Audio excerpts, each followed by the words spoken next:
We are live. Say hello to everybody, girls. There's you. You see yourself? What's up, everybody? Happy Wednesday. Hey, you want to sit in the chair? Okay. I'll put you in the chair. Ooh. 1 second, Lexi. There. You sit. You also sit. And we hang out. We hang out and play this keyboard that I have set up for you. What's up, everybody? The help is on the way tonight. Melissa is still working right now, so I've got the girls, and we're just chilling. Oh no, we just threw. Why we do that? Also, which keycap came off? How did you guys get a keycap to come off? What? What? Alright, first in the chat today, Craig Lilly. What up, Craig? Sup, Kale? Hello, Grimlong. What up, what up, what up, what up?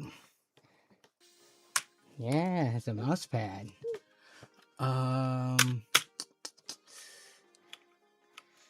We got In Decline. You know, every time I see LFG, when you guys see LFG, what do you guys think? Every single time I see LFG, I think Looking for Group. I don't think Let's Freaking Go. Okay, let's be careful not to knock over the water, love. Okay? You guys just chill. But, yeah. I always think Looking for Group. So, when I see that, but I don't know, is that like a millennial thing? Or is it just because I played so many MMOs? They use Looking for Group outside of MMOs too, right? Okay, girls. Whoa, whoa, whoa, whoa, whoa, whoa, whoa. Okay. We can't press on the actual keyboard. You gotta make things happen on the stream. Okay, I'm gonna pull you back. I'm gonna pull you back. I'm gonna pull you back. Here. We sit. We play with the mouse pad. And we enjoy life. Here, you can play with the controller. Controller for you. Dead cat. Wind muff. Mic for you. Yeah, there you go. Or you want the mouse pad? Okay. You want this one? Which one you want? Okay. Let's see. Yeah. Hi. Yeah, you pressing that button. Getting used to the games. Here, you want a controller too? I think I have another one. Oh, you get the GameCube controller. What? Look at that. She gets the GameCube controller. Yeah, there we go. Let's LFG. Let's freaking go. These girls are ready. Okay.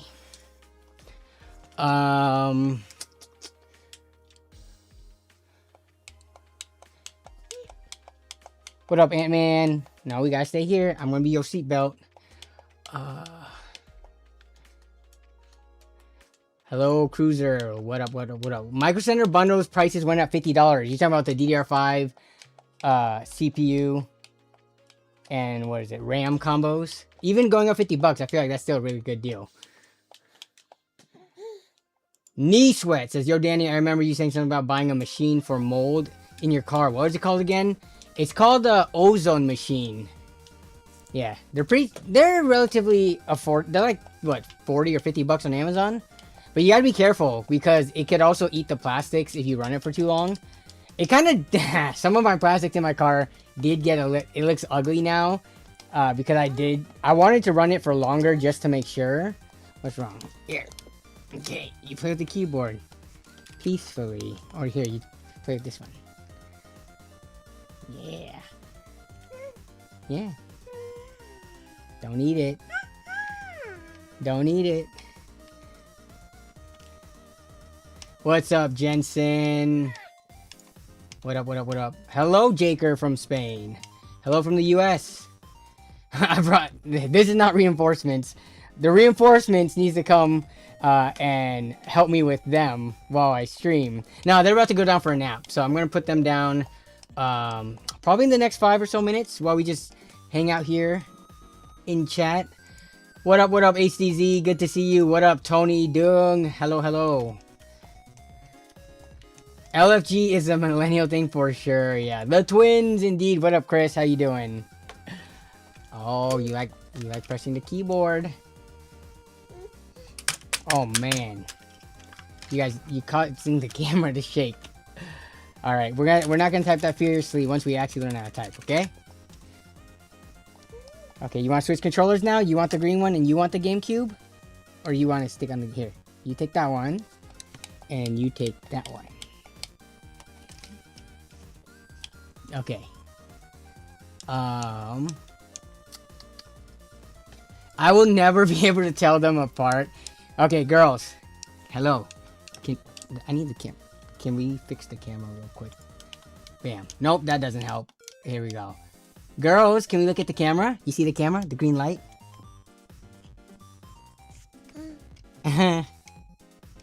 One of them does have chubbier cheeks. I'll turn them sideways. Girls, over here. Oh, yeah. What is that face? Hey, can you do stinky face?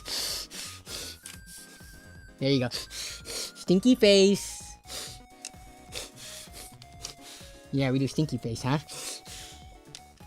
Okay. Girl, I know.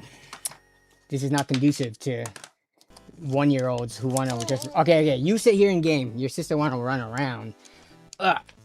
Okay. Okay, what are we doing here? We're gonna track. Okay. Here, you wanna walk around with the controller? Keep something in your hands? Okay, you go. Yeah, okay. Yeah. Where are we gonna go? Where are we gonna go? Where are we gonna go? No, we can't go that way. Come this way. Come this way. Come this way. Come this way. Oh my goodness. Hi. Let's stay together. Let's hang out together, yeah? Let's hang out together. Yeah? Alright, let me see chat. They are growing fast. Yeah, they are. I don't know how it's already been basic. They hit 13 months in a couple of days, which is kind of crazy. It just flew by. Now they're running around. Yeah? Okay. Ready for your nap? Don't go too far that way. We're definitely not going to go up the stairs. We can touch the ruler. Girls. We having fun? They usually don't have freedom down here. I had the playpen walls set up down here, but during LAN, I obviously had to take it down, and I haven't put it back up yet, and I don't know if I will. I haven't been letting them stay or come down here that often.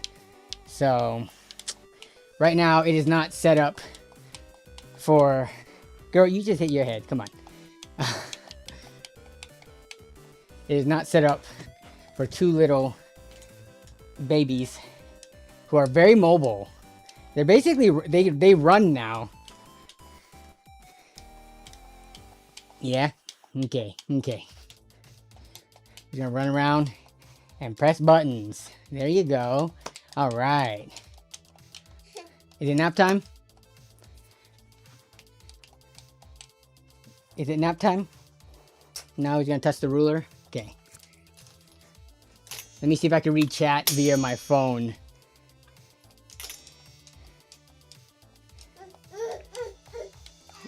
Yeah, I know. I know. Thank you, Eddie73. I appreciate it. Danny, is there an easier way to clean a keyboard than removing the caps and cleaning them one by one? Yeah, you could put it in the dishwasher after taking all the keycaps off, though you might have to re-lube. I feel like taking yeah, I mean, if you don't care, an air duster will do a really good job. An air duster and a brush will do a really good job. Like a toothbrush. You'll still have a lot of hair and dead skin cells and stuff like that. Oh no, we don't. Oh no, we don't press the height of the desk. We don't change the height. If you just care about the surface level cleaning, then yeah, an air duster and like a toothbrush will get a decent amount out. It won't clean it as well as removing all the keycaps. Even if you don't remove the keycaps and stick in the dishwasher, I still doubt because that it will get that clean. Okay, is it time to? Is it time? Is it time for nap? Okay, I think it's time for nap. Okay, you want both controllers? Okay, Lexi, let's go for nap. Come on, let's go. All right, I think I'm gonna go put them down for a nap. I'll be like 3 minutes. I will be right back. Where's the thing?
All right, we are back. Melissa was able to... Whoa, what happened? Camera, hello. Okay. Melissa has the girls now. She just got off of work. Oh, man. Okay. Let me get caught up on chat now. Yes, hydration reminder. Got my fresh cup of water right here.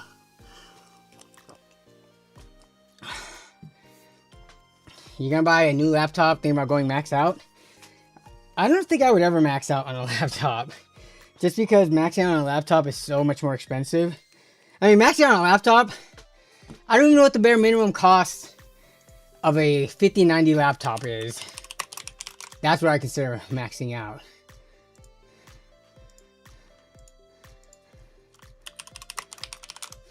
Alright. What is this? So you're looking at like over $4,000, which I guess given that desktop RTX 5090s also costs right now around the same price as a laptop of one of these laptops. Though I don't know what the difference in performance is between laptop and desktop 5090s. But yeah, for me, like I've never owned more than just a mid-range gaming laptop, like with a mid-range graphics card, just because it's just way too... It gets expensive so fast. For some reason, my favorite video of yours is how old is the thermal paste in your graphics card? Who agrees? Wait, what? You mean... that's a YouTube short, right? I don't think I ever made a long-form video on that.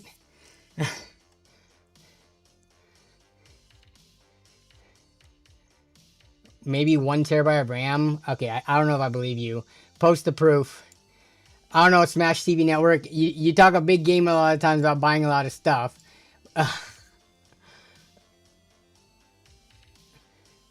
I'm gonna lose a ton of weight chasing them all the time. What's up, Dragon Tonight? Have you been printing stuff?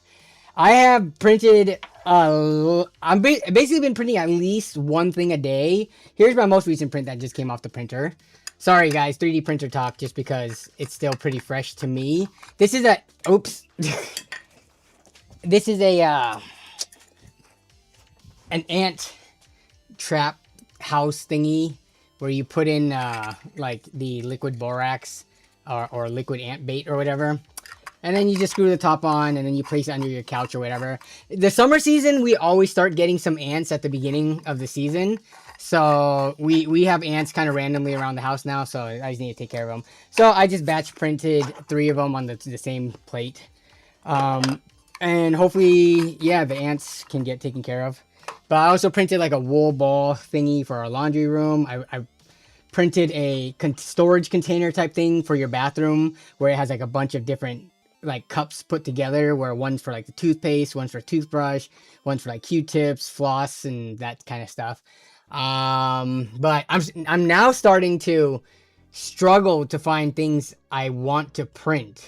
I've already tackled a decent amount of things I needed to print, but now I don't know what I want to print. So if you guys have any ideas, let me know. I don't want to really start the Gridfinity thing just because that is a huge undertaking and it eats up a crap ton of filament. I don't think I'm ready to start doing Gridfinity, but in terms of like useful 3D prints, I printed a headphone holder for the bottom of my desk. But yeah, I've been trying to have at least one print going at all times if possible, but I'm starting to be exhausted of what I can print. The mobile. Okay, so back to the thing about cleaning your keyboard. Most keyboards, I don't know if there are any keyboards with like capacitors in them, but most keyboards it's okay to wash in the dishwasher. Temperature might be an issue, so I don't know if there's a way for you to be able to turn down the temperature in a dishwasher. But if you're worried, you can just hand wash it with a sponge and soap. Just make sure you dry it so there's none of the metal parts or contacts get corroded. But no, for the most part, keyboards, I've even tested this in an old video where I poured water on a keyboard while it was powered on and working and typing. But keyboards don't have like capacitors and things like that that could really get damaged due to water damage. If it was powered on, there might be a low chance of something happening, but if you completely have it unplugged, and I guess you can, press the keys to try to discharge anything that might even be there if it does have it, you should be fine. Yeah, cleaning a keyboard. I mean, people put whole motherboards, like Der Bauer, he puts whole motherboards into the dishwasher. You just got to make sure like the caps are discharged and all that stuff. But yeah, I wouldn't worry about it too much. I think people are overly worried about electronics and water. And then Techie City Brian, he uses an ultrasonic cleaner like all the time on every component. I'm pretty sure I've seen him throw a power supply in an ultrasonic cleaner and it's okay. So as long as you're kind of being smart about it, it's not plugged in. You do the best that you can to discharge any caps that might have any remaining charge. It shouldn't be a problem.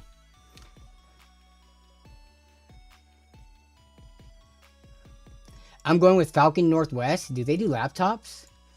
I don't even know where is Falcon Northwest based. Are they in? I think they're in Oregon. Okay, I was about to say I thought they were in Washington because I know Barnacules I think buys from them a lot. But Falcon, they do laptops. Yeah, they are a pretty pricey company. But they have a very good reputation. Jeez, starting at 5,000 desktop replacement. This one starts at 4,200. Wow. So the 5,000 one, let's just take a look. I mean, Falcon Northwest, I think they've been around for a long time. So even if they are one of the, this is with the 5080 and it starts at 5,000. Yeah. So this definitely like, you're going for the more premium experience and, a specialty company that has a good reputation and not just pure specs. I'm a pure specs guy. So like when I see 5,000 for a 5080 laptop versus 4,500 for a 5091, even build quality, customer service, whatever, I chase specs per dollar spent for the most part. We've had this discussion in the Discord server. Yeah.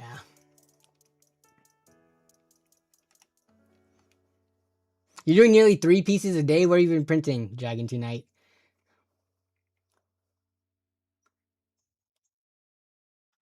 Got asked to print a bunch of cellular Catan pieces finished while I was at work. Gotta check them later. Like replacement pieces that got lost from the board, or like custom pieces, or what? Man, Catan. There was a point in time in college, which now is like, 15, 16 years ago, that I played a decent amount of Settlers of Catan because that's what my college friends were into.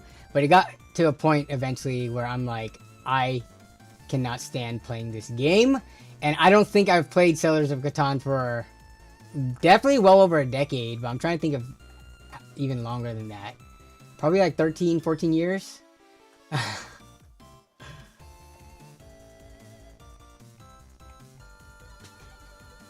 Is your office baby proof yet? It is not baby proof. I feel like it's impossible with all the cords and wires and stuff I have laying around.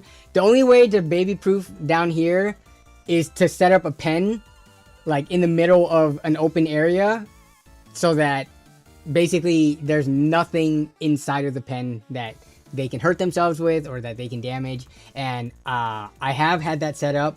I've got all the walls right here.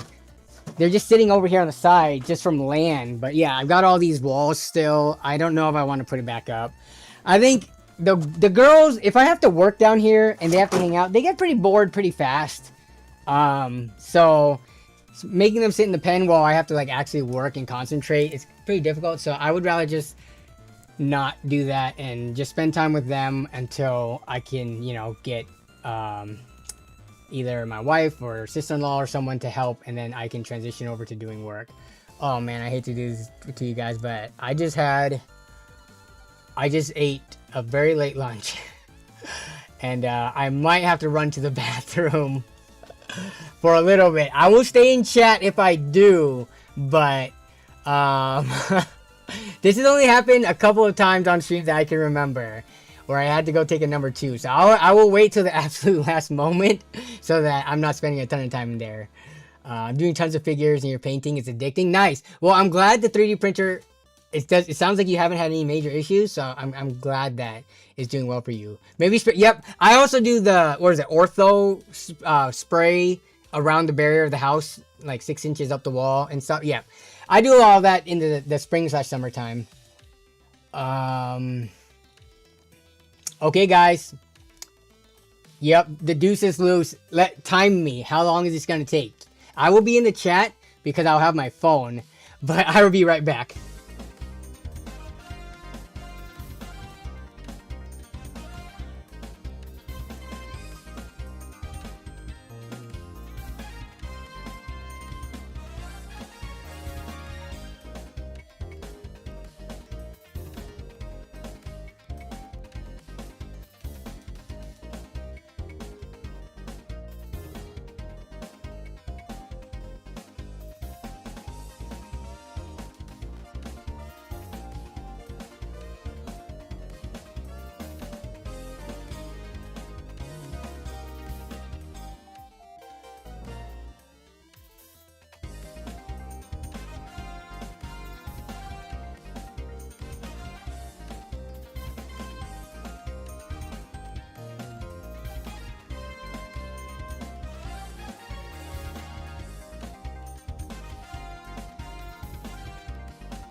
Ooh, okay.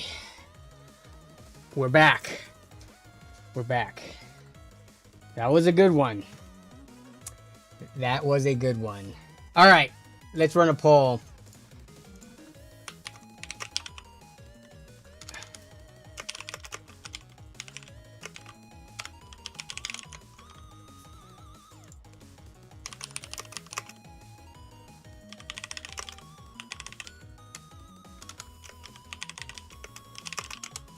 Flow state.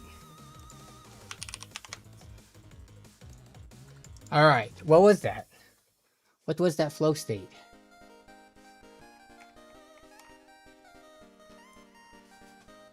Six minutes? Was that 6 minutes?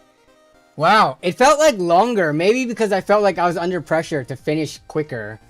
But okay, let's see. I get a lot of hair. My hair falls out like a lot. So on my keyboard, a lot of hair falls out, and then also I just have dry skin like always. So, but yeah, what I was trying to say was like, so if you just go on Amazon and you look for like, I don't know, whatever cleaning kit. I think this is from one of my photography cleaning kits. But like something with kind of like a longer than like a standard toothbrush bristles and maybe like a little, you know, small cleaning head down here. But like if you take your keyboard and you just run, oh man, this might be embarrassing if I run this down. See, okay, actually I think I blew out my keyboard recently. But this with a little bit of rubbing alcohol going down each of the lines and then using this to brush like the front head of it, and then some air and all that stuff. Like I feel like doing that every, I don't know, couple of months should be enough to maintain so that you don't have to do that deep of a clean. But yeah, let me see. Well, you can't really see the details too much, but I'm sure if we looked under a microscope or pulled off a keycap, there will be stuff under there that could be clean as well. But you know what? It's like the stuff under your bed. What you can't see, you can pretend like it's not there.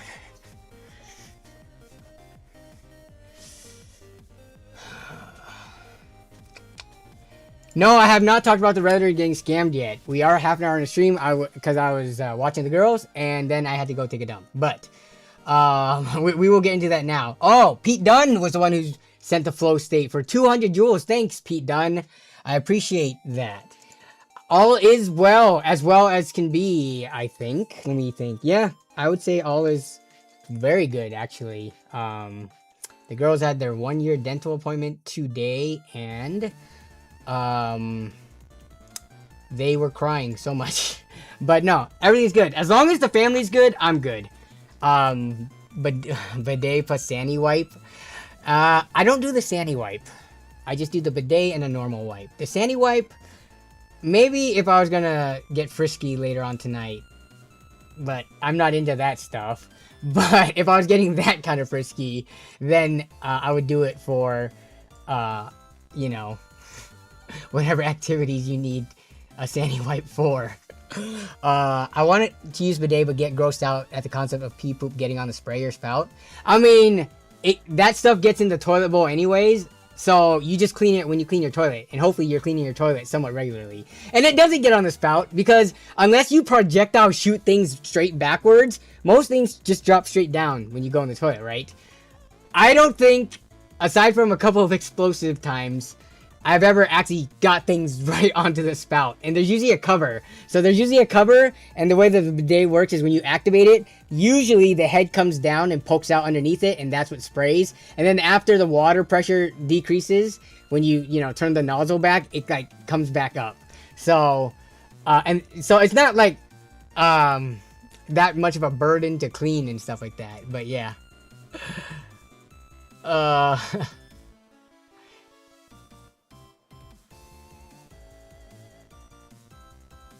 That's why I have a RoboVac to get under my bed.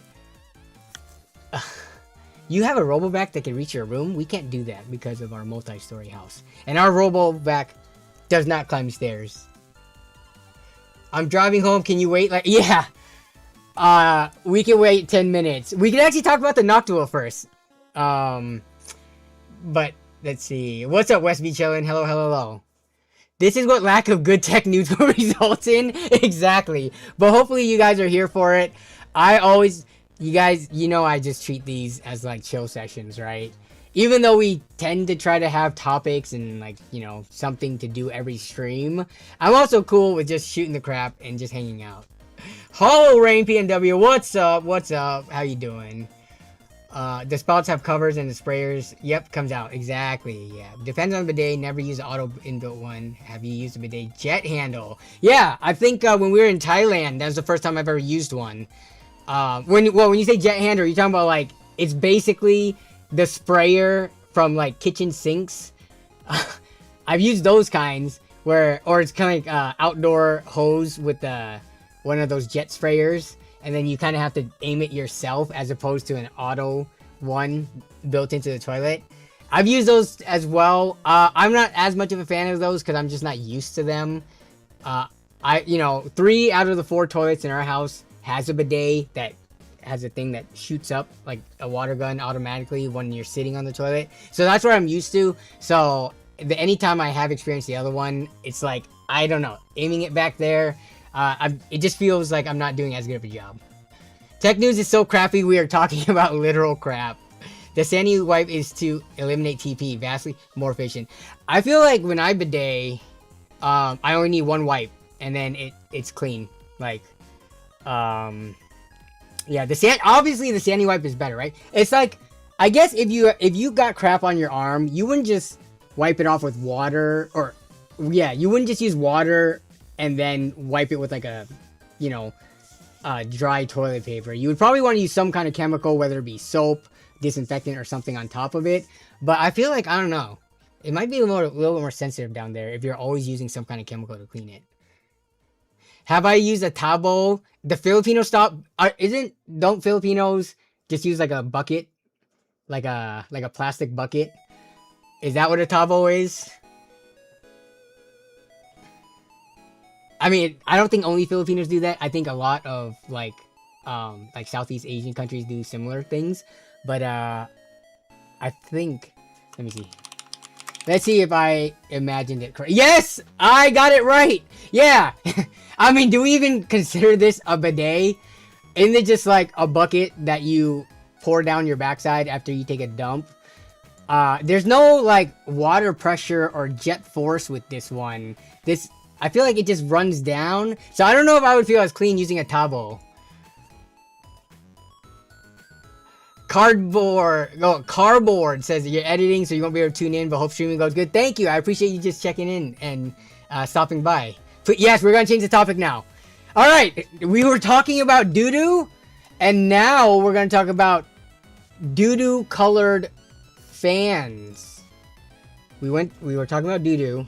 Now we're talking about Noctua doo-doo colored fans. I'm just kidding. Noctua, please don't get mad at me for this. I will say, the only Noctua products I've ever owned are stuff that I've probably picked up in the secondhand market, whether it be fans or their cooler. But I'm not a person to typically gravitate towards Noctua products just because I feel like I'm too much of a cheap ass. I do get that in life there are things worth paying a premium for, even though there's like diminishing returns when it comes to whether it be noise levels or cooling and stuff like that. But yeah, I've just never been the type of person to prioritize. It's not that I don't prioritize cooling. It's just that it is not hard to achieve very good cooling on much cheaper fans and coolers. I'm not sure if you guys would agree or not.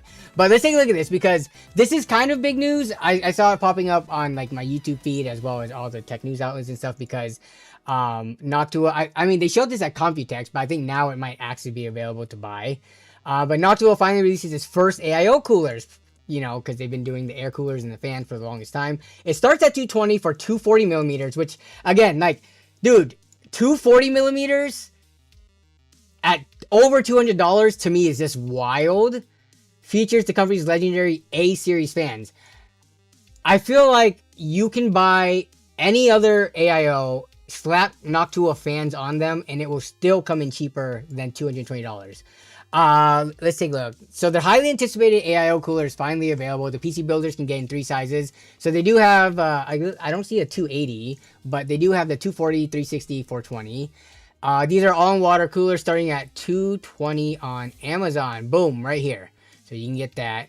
The smallest, the larger. So going from 240 to the 3-fan 360 is not that much more. I think that one would probably be my go-to if I had to choose between one of the two.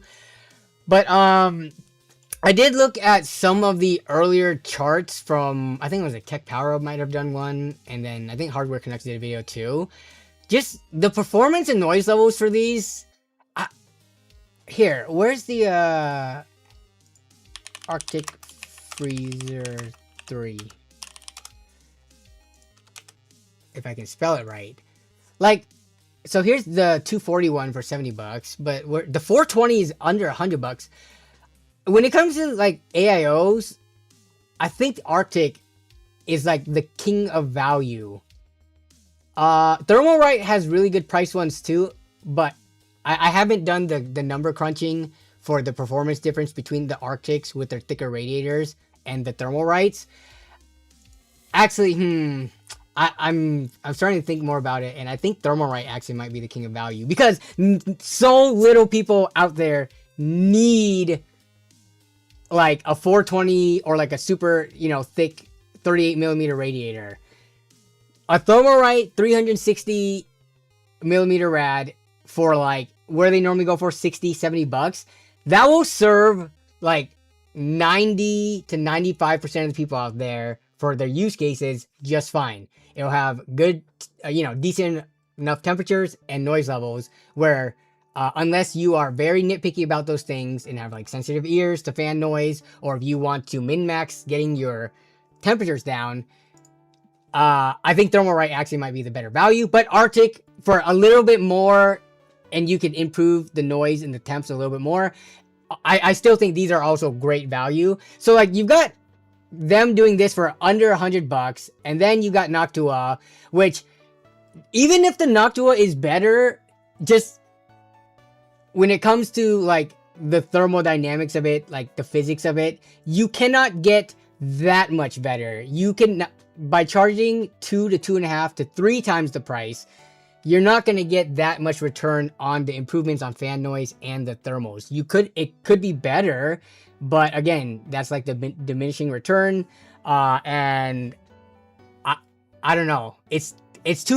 I'm just too much of a cheap ass for it. I don't know. Actually, even before having the girls, I was already a cheap ass. So I can't say like, oh, I got kids now, like this is why I can't afford it. I wouldn't have bought it before that, just because I feel like by going with a $100, Arctic cooler, or by going with a $70 or $80 Thermalright, the $150+ you can save, you could get like storage or more RAM or the next notch up on a graphics card or anything else, like literally. But I'm curious to hear. I'm going to end the other poll. It's almost kind of close to 50-50 for people with bidets, but end poll. Come on. I'm going to start a poll. Do you think the Noctua premium price is worth it for their products? I'm not gonna say coolers because some people just buy their fans as well. So let me see what chat has to say about this. Man, the doo-doo combo was getting good. I know.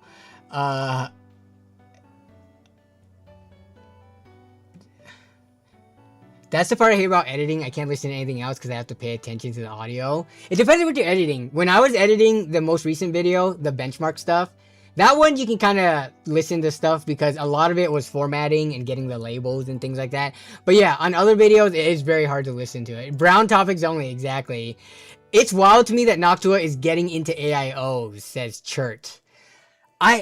Look, people have been buying their products for many years. They have a loyal fan base that I know are going to enjoy this.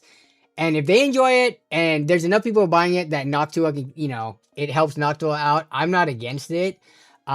It's just, yeah, the value oriented person in me, I wouldn't be able to ever put one of these in my own build, nor recommend it to anyone who approaches me without pushing back. And if they say they really want it, then okay, I'll like buy it and use it in the build I'm doing for you or something. But yeah, I don't know. I don't know a lot. Most of the people in my life are pretty similar to me, where when they approach me to buy to build them a PC, they want to get the maximum like specs per dollar spent possible. Sometimes they'll pay for like aesthetics or like an LCD screen on a cooler, but I don't know if people will pay that much more for just like slightly better temps and better fan noise, because again, you can achieve that without Noctuas. I'm addicted to their fans, bulletproof, and they do what they say they do, says Dragon Tonight. I think, so the thing about the Noctua fans, if you are okay with their color, I know they have a black line too, like a line of like black or black and gray fans. But if you're okay with the colors and you buy them, are they lifetime warranty fans, or are they just like 10 years something? Noctua fan warranty. It's one of those things though, where if you invest in like, let's say the fans, I don't know what my thoughts about investing in their AIO, unless those come with a lifetime warranty, then you're good for the rest of your life. And then that could be worth it, because if you can use it for the next 10 to 15 years, as opposed to just buying a new AIO every time you upgrade it or do a new build, then it will then pay itself off. But Noctua gives a full 6-year warranty for grade A, B products purchased through their official Amazon store. Noctua fan warranties are, for some reason, I had the impression that it was longer than 6 years. I thought it was like at least 10. Noctua gives 6 years. Has it always been 6 years? Or did they have to like change it, you know, after COVID or something at some point? Because it was just not financially feasible to just always replace people's fans no matter what for the end of time. The benchmarks I've watched for the new AIO seem good. I just have no interest in ever switching back after going to air coolers. Yeah, let me see if I can pull up the numbers for it. Noctua AIO benchmarks, and we can take a look at them together. The only Noctua fans I've ever voluntarily paid for are the 4x10mm PWM fans. It's interesting, many people have shown this product, but no one shows the temperature or sound readings. Oh, wait, let me see if I can pull it. Tech Power Up. I think, is this it right here? Okay. It's pointless. Let me see if I can. Dang it. Show full review. Here we go. Alright, so Tech Power Up published yesterday on the Noctua. Which one is this? Is this the 3? So this is 36. Okay, it's a 360, which I think is. I think the 360 would be the more popular option, just because 420, you gotta blaze it. 420, you have to have a case that supports it, and it's like it starts to get too long for a lot of cases. And then 240, I just don't think 240 AIOs are worth it. Just get like a fatty double tower air cooler and just don't even mess with AIOs at that point. But 360, I feel like would be the play. Yeah, for AIOs, I personally would not want anything less than a 280mm, but I think 360 is kind of the sweet spot. So this is what they tested. What they test this on. I did see in some of the Reddit posts that, like during the Hardware Canucks one, depending on what platform and CPU, like, you know, Ryzen versus Intel's LGA 1851 versus LGA 1700, results could vary. Just based on, you know, how the what's the die and what's under the IHS, how they're positioned and things like that. But let's just take a look at, so their socket support. Okay, see, 250 introduction. Let's take a look at the test. Oh, they did test systems. So they had an AMD 7900X system, Intel 13700K. Okay, so they had two systems, one AMD, one Intel. Let's look at the numbers. Okay, so temperature readings. We're just gonna go straight to the charts. So maximum heat capacity, heat load to avoid thermal throttle. Maximum heat load chart indicates the sustained wattage each cooler can handle during testing before experiencing thermal throttling. Okay, so that's let's look at the temps. So I'm gonna assume that they normalize the AMD CPU temperature, 125 watt, heat load, maximum fan speeds. So they normalize all of that. So the Noctua is down here under like the ID cooling. No, it's tying with like the ID. Oops, sorry. Let me get my mouse cursor here. So Noctua's right here. So let's see what beats it, or is very similar. So a bunch of ID cooling, 360s, Lee Hydro Shift, ASRock Phantom Gaming 360 LED. Where's the Arctic Freezer, Liquid Freezer 3 Pro right here? But again, like when I look at these, anywhere up to like a 2 to 3 temperature each swing in each direction, especially when we're talking about 53 degrees. I do not care whether something is 53 degrees, 50 degrees, or 56 degrees. They're all great temperatures, right? I would worry about 1 or 2 degree temperature difference if you're, even up to this, I think I would be okay with, because these are like torture tests and high loads. But so the Arctic at less than half the price comes in 2 degrees ish better, it looks like. Oh no, 1.5. Yeah, about 1.5 degrees. And then the Lee Galahad, Gamdius, Xion, the Corsair H150. The Noctua does good, but let's look at the noise later. AMD CPU temperature. Okay, noise normalized. Here we go. The Noctua. So the noise normalized test makes it so that all the coolers are running at the 45 decibels. So I would think at the price point this thing is coming in at, and it does pretty well temperature wise. 53 versus the best performing one at 50.6. You're only talking about a 2.5 degree difference. So it is pretty close to like tying with the best cooler. But I'm actually surprised by this result. If you set it to the same noise normalized results, so that it can't run any louder than 45 decibels, I'm actually surprised it is like kind of closer to the middle of the pack here. You get 55 degrees. So running at max fan speed got it to like 53, but to get it to the same noise level, it did gain some a couple of degrees. And let me look at what the top ones are. To Be Quiet, Lee. So some of these were, yeah, Arctic Freezer Pro is now 53. So, I mean, this is only one outlet's reporting of it, right? I trust Tech Power Up. I feel like they do know what they're doing. They're a pretty big like outlet. But obviously, if you were to do research to want to buy this, look at multiple reviews and things like that. I am kind of surprised by the results, because at this point, if it's not going to have the best thermal performance and it's not going to have the best acoustic performance, are we just paying for the customer service and warranty? And I don't know if that warrants, compared to the Arctic Freezer, which beats it in both temperatures and at least the normalized noise testing. I don't know if it's worth spending over 2.5 times the amount for it, and you get stuck with doo-doo brown fans. But okay, let's look at the Intel. So maximum fan speed at 175 watts. Maybe it has better performance. Let's see. So 68. So this is now higher. 175 watts instead of 125. Arctic Freezer Pro still beats it. Yeah, once you like already beat it, I don't know if there's going to be a switch in places just because you increase the heat load.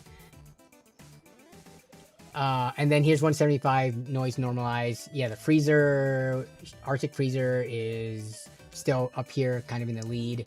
And then the Noctua is 70 degrees. So yeah. Oh, here's 225. Noctua starts to catch up, but is the Liquid Freezer... Oh, where's the Arctic? Yeah, it still beats it. Again, at $100 versus $250. Let me read what chat has to say. I've seen the Noctua 3070 cheaper on Newegg refreshed. Really? Cheaper than $250? Noctua with the screen, just change fans. I enjoy bidets, but I get carried away with it. What? What does that even mean? This for the $200 cheaper thermal rights will be fun. Arctic Freezer 3 is goated. It is goated. I don't like using cheap AIOs. Always get burned when I do. I can get that. Yeah, I totally understand that. RTX has great value, but there have been reports of cooler mount design issues for the AM5. What are these issues? And is it just what is the cause of the mounting issue? Is it just that the mounting pressure is not that good and the temperatures are slightly bit higher, or is it like does it put the CPU at an unusable like high thermal throttle temperature, right? Specific to the Liquid Freezer 3 series, interesting. No thanks for $80 more. You can build a custom budget loop. Let me go to the Intel. Here's 225, 45. So the Noctua starts to move its way up once you start increasing like the max thermal output of the CPU. But the liquid, it starts catching up to the Liquid Freezer. I mean, they're within 1.5 degrees almost right here, but still. Okay, let's look at the Intel results. Let's just skip to the high watts, 250 watts. Oh, here it is. I think this is what I was talking about. So the Noctua beats out the liquid. Where is it? The Liquid Freezer, 77 degrees versus 74.5. Wow, that is.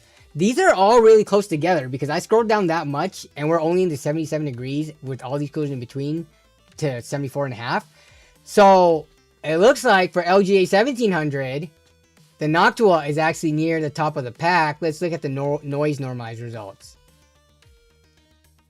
It 250 watt heat load, 45 degree, not 45 degree, 45 decibel noise normalized. The Noctua comes in first place. Let's look at where the Liquid Freezer is. So 78.8 versus 75.8. So 3-degree difference. But 2.5 times the cost. And you get brown. And you get... I don't know. I've never had to do a warranty for Arctic. I'm not saying Arctic has good or bad customer service. And I don't know what the warranty on their products and fans are. But Noctua is kind of considered to be like legendary status in that regard. But to me, like 3-degree difference, I'm buying the $100 cooler. I'm buying this one.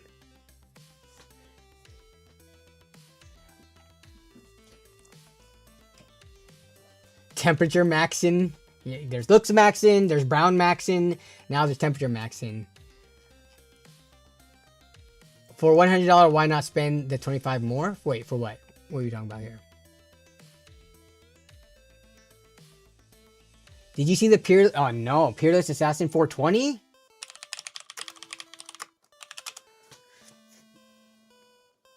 $420?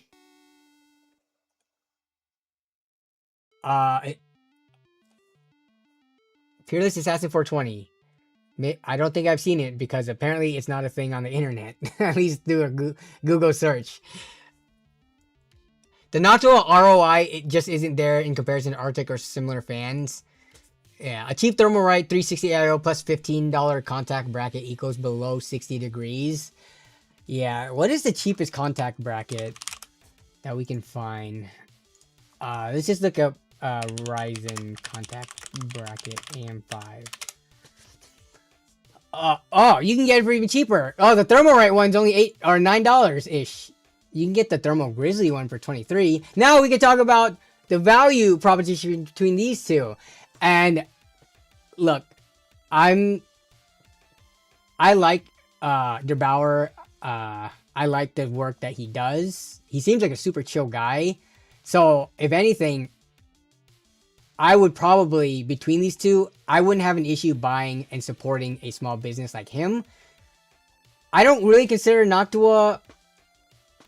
Actually, I don't know how small their company is, but I feel like Thermal Grizzly and Der Bauer is a little bit smaller. And at least, I think for this, the price difference may be triple, right? From maybe not triple, like, let's just say $8 to $24. So, to make the math easier, let's say it's triple the price. But at the end of the day, the price difference... You can look at it as triple the price or like $16 difference, which isn't the end of the world to, you know, throw a bone and help out a small business. And I think the fact that Roman Orderbauer is a front-facing person on his YouTube channel and stuff like that, I think that makes me more inclined to want to support him in his business, as opposed to, you know, Noctua, who they do have their own YouTube channel, but they're kind of like I look at them as like a company or a business instead of like an individual when I look at Thermal Grizzly products and their Bauer. But yeah, so this plus a cheap cooler and you get good results still for much less than the Noctua. And I do want to say, because I don't want people to clip this out of context or like to go running to any of the social media saying like Nerd on a Budget is a cheap ass and doesn't support, you know, big companies doing good stuff. I don't have any problems with Noctua at all. I think, you know, I think they're a company that has avoided drama for the most part. They are in like the good graces of the community. They've done like they've made great products over the years. They treat their customers well. Legendary tier customer support. So I don't have any issues with them like that. But for like, I am not a millionaire or even close to it. So I have to be very, very conscious of how I spend the money that I do have for things like this. Which, you know, is you can consider kind of like a hobby. Give me Thermalright all day. Also, PC cooler stuff is always on sale and made well. What's for dinner? I think shrimp tacos. I think Melissa's she took out the shrimp to defrost, so I think we're gonna do that. Forgot to say I built a new PC with the Height Revolt 3. Nice cardboard! I might pop... So I have two Height Revolt 3s. They sent me one and then I bought one myself. I bought the bundle that came with the small form factor power supply, so I still have that one sitting, but they did send me one years ago and that's what I built in. I like the Height Revolt 3. I want to have like some kind of secondary backup build, LAN build, or do something with the one that I have sitting in the closet right now. But how are you liking it? Was this your first time building with it? I love the Height Revolt 3. I will say the one annoying thing about the Height Revolt 3 is getting your cables plugged in, because it kind of goes through the bottom. So you have to like tilt your PC and do all that stuff. But it is still millions times better than the Thermaltake Tower 600 that I built with my mentor in. Because that one required you to pop off a panel and undo thumb screws to remove the fan bracket to plug and unplug things. With like the Corsair 2000D and the Height Revolt 3, a lot of these vertical ITX towers, they don't have the best like locations for the AIO because they have to be put on their sides. But at least you can like, yeah, what's it called? At least you can get to them, the rear AIO, without removing panels, which I think for me is like, makes it that much worse. Get some Thermalright fans and paint them brown. Some people think that painting PC fans will throw them out of balance. I've done it before. If you guys think these PC fans are coming out of these injection molded things like perfectly and are perfectly balanced like the CAD files, I don't know what to tell you, because they're not. So I don't think a very thin layer of evenly sprayed spray paint is going to throw off the balance of fans. I have painted multiple graphics cards over the years. I know people have painted graphics cards in their fans and stuff like that. And I think graphics card fans typically spin faster than case fans because they are smaller. I've never heard of any problems with like, you know,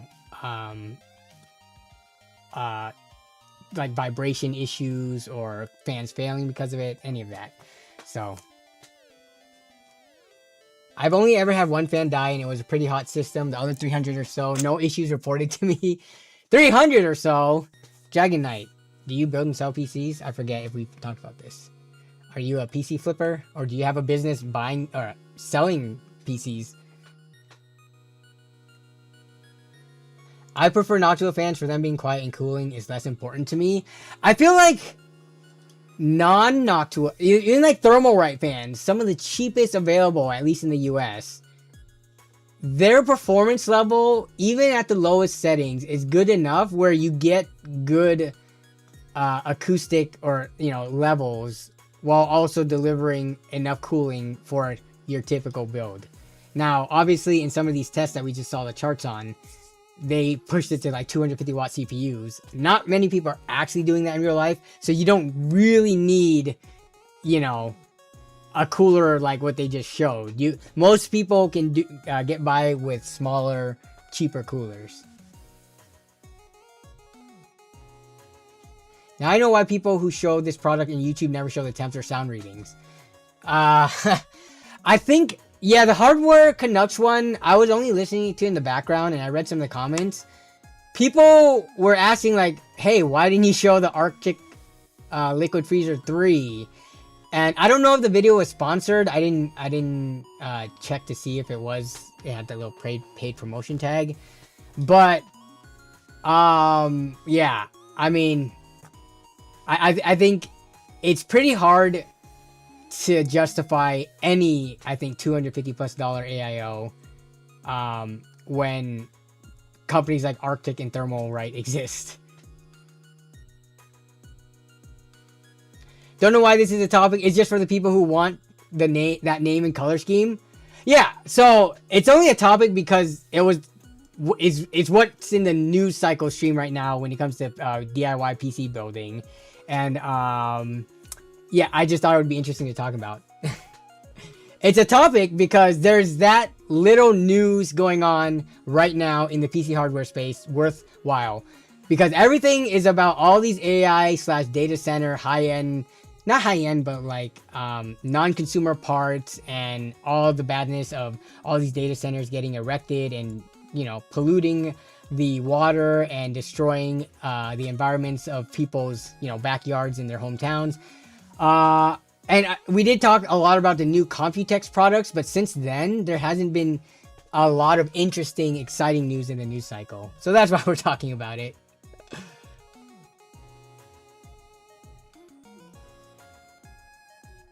No greater fear than pulling an AM4 CPU cooler.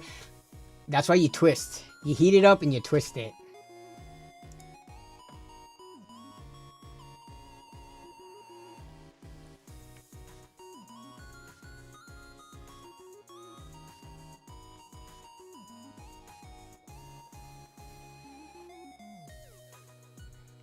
It makes it bulge. Got it. Would that, like a right angle adapter, help out with it? ITX in general is ridiculous. They had an LG 1700 on Woot for like $60, I think. I wish I snagged it now. I did around 300 or so a year, but now I'm pretty much done with this lunacy. It was a hobby that turned into a retirement business. You're retired? Congrats if you are. Hopefully your whatever you have in your retirements hopefully it's being affected in a good way with everything going on in the world and in the country. My retirement account swings so wildly within the last 5 years. I'm like, what the hell is going on? But right now it's looking pretty good so far for my age, I think.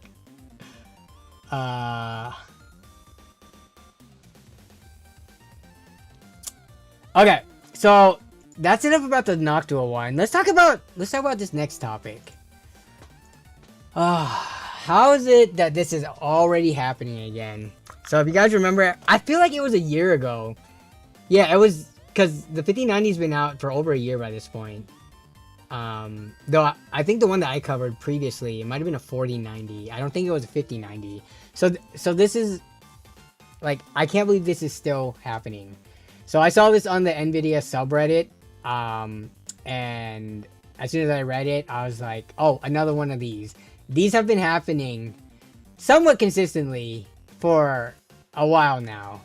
But it reads, scammed, be careful guys. Thought I was getting a good deal on a 5090. Good deal and 5090, I don't think those are two things that can be used in the same sentence. Especially now, given everything that's going on, given how, you know, how much demand there is for this card, given the price of memory in general. 5090s are going for over 4,000, like, from pretty much every retailer right now. So this person thought they were getting a good deal on one. MF gutted the thing, and I didn't realize till it was too late. Paid cash, and dude deleted his account. Yes, I'm an idiot. Be careful out there, folks, and always test before purchase. So it's good that now they... it's good that after the fact they're realizing this. But let's take a look at the picture. Do you guys think it would be do you think it would be outrageous if you were to go meet up to buy a graphics card from someone to ask, hey, can I undo the backplate and pull it apart just so I can see the die and the video memory in there? Do you think that would be like a ridiculous ask from the seller if you were to buy this? I think the easiest way to do it would be to test, but I understand not everybody has a mobile test bench like I do. But I feel like after a certain like dollar amount value of buying something, you have to do your due diligence. You have to assume you might get scammed, and you might have to you have to do everything in your power to ensure you're not getting scammed. And even what I just said there, taking the graphics card apart, looking to see if there is a GPU die there and the video memory's in place, that's not scam proof, because it could still be like a broken card for whatever reason that has all the components there. The only surefire way is to test it.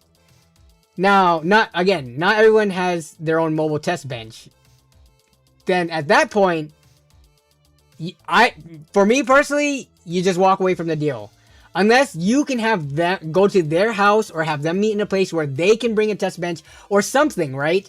Like, I don't know how much this cost this person. Let me read their comment history. Let me see if they posted how much money they spent. Oh, can I not read this because they keep their comments hidden? Well, I wonder if this was always the case or now they're keeping their comments hidden because they're probably getting a lot of flack in the comments for being scammed like this. What, does anyone recognize what cooler this is? If I had to guess, let me see, is there anything? I don't know, this kind of looks like a Gigabyte gaming trio or something. Gigabyte or MSI? I could be completely wrong though.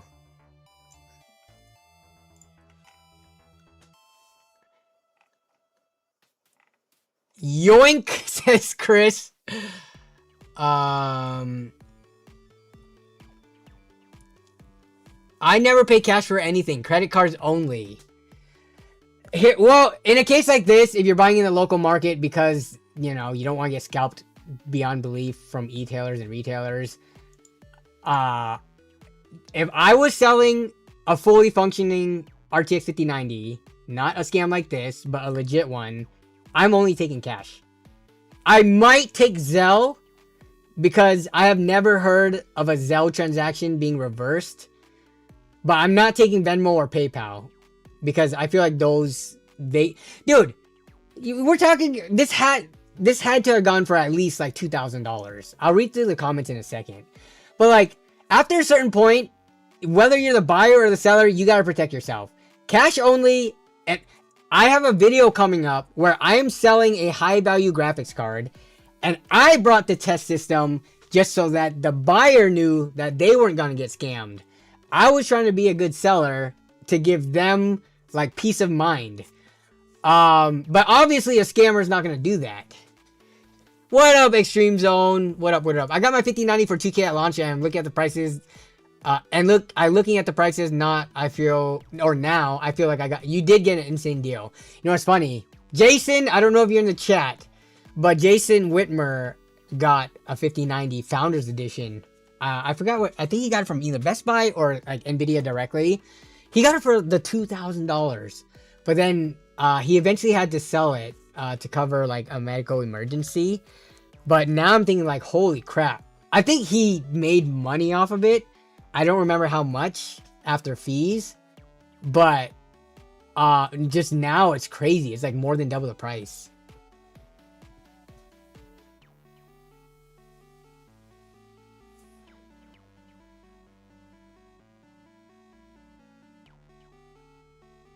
No GPU died, damn. Gotta test it before the purchase, bro. I would even bring my own PC with no graphics card to like Starbucks just to test it. Yeah. No.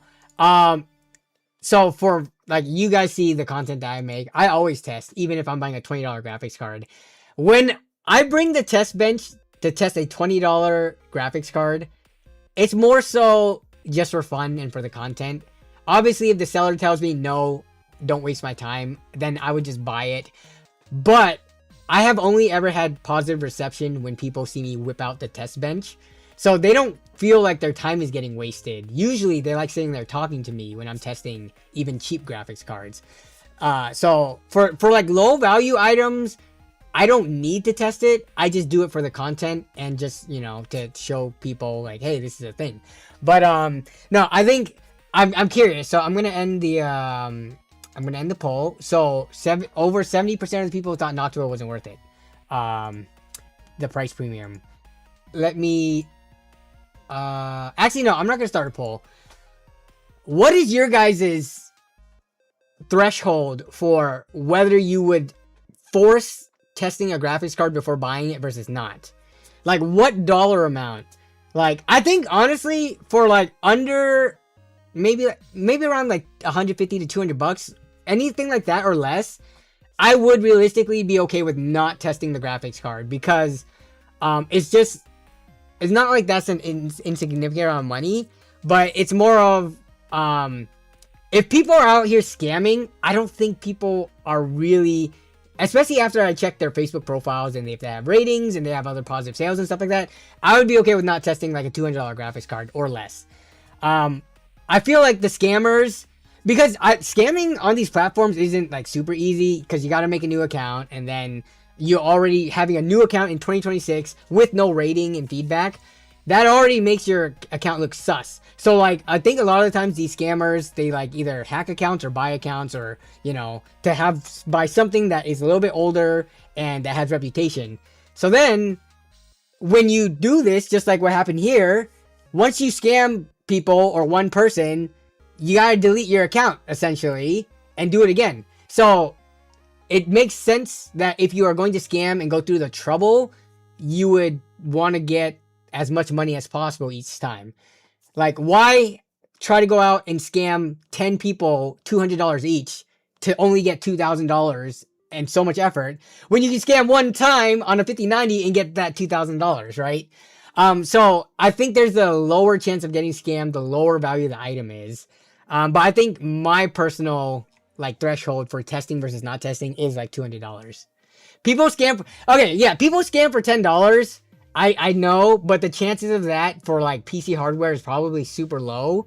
And if I lose $10, I'm not losing sleep like if I lost $2,000 on a 5090 scam, right? I have a 5090 for sale, 1800. Anyone interested? Scammers be scamming. If someone's trying to scam me in person for $200 GPU, they need the money more than I do. That is true, Grimlong. Yeah. Too good to be true rule applies. Always. If it's too good to be true, I know, I'll take that back. I have picked up deals that were too good to be true that turned out to be legit. But obviously, like, common sense also kicked into gear, and I did all my homework just to make sure it wasn't a scam. But I have picked up some crazy good deals, like below 50% of the actual value, and it wasn't a scam. So I wouldn't say it's always, if it's too good to be true, it is, but you just gotta do your homework, right? People steal dollar Hot Wheels cars at Walmart, lol. You're right, they do. People steal candy bars, people steal toilet paper that is not super valuable, but I'm talking about PC components specifically.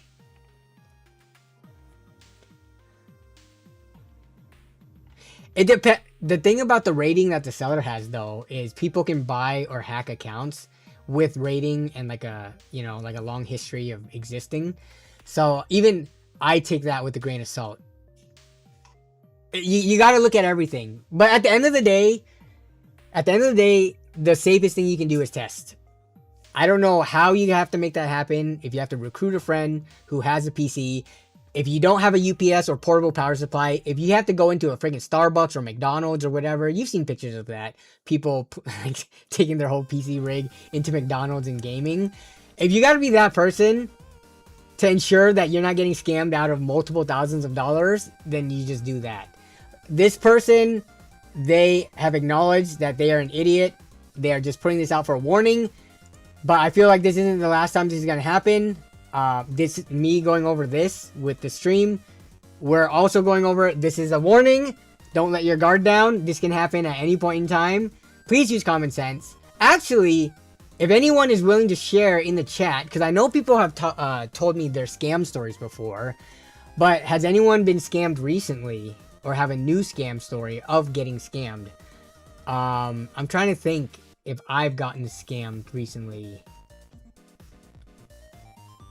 I don't think so, because I think you guys would have heard about it by, like, you know, you would have heard about it as soon as it happened. If I get scammed on something, the very next stream, I'm talking about it.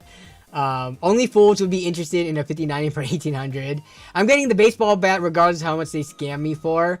Yeah, but the thing is, you're not going to be able to find them, right? If they delete their profile, unless you wrote down their license plate and got their driver's license and their address, you can't do anything.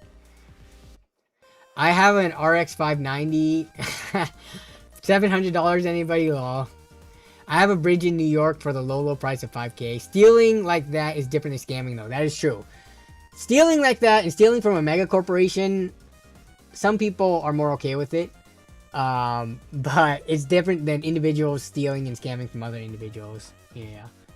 I drove 4 hours to grab a Ryzen 5 7600X 2TB Gen 5 drive, 32 gigs, DDR5B 850 H3 Flow, and NZXT 240mm AIO for $500. So as we're talking about like $150 processor, 2TB Gen 5 drive. Those are worth quite a bit more because of the memory thing. And 32 gigs of DDR5, yeah, for $500, you got a good deal easily, without even reading the rest of the parts. It's all principle for me. It's not the dollar amount. I'll lose $50 and spend $100 to make them suffer. If you get scammed, just make sure you at least have a pic of the person you bought it from. I also meet at police stations. They want you to in NYC. Just protect yourself. Yeah, so the most recent meetup that I did, I was trying to, because I sold the 7900 XTX for $750. So that's a pretty decent amount of money. You know, it's a powerful card, and the person brought $750 in cash. Both people in this situation can get nervous. They can get nervous that I might rob them of their money, and I can get nervous of they could rob me of the card.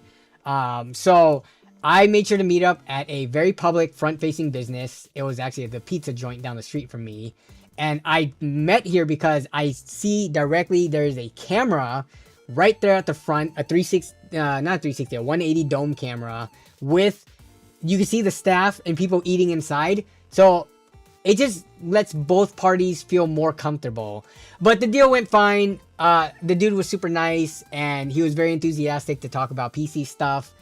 And it's going to be a video on the channel eventually, but I don't know if people would be okay with you taking pictures of them at a not Craigslist, Facebook or Opera meetup when you're buying something. Like, hey, can I take a picture of you just in case you're scamming me type thing?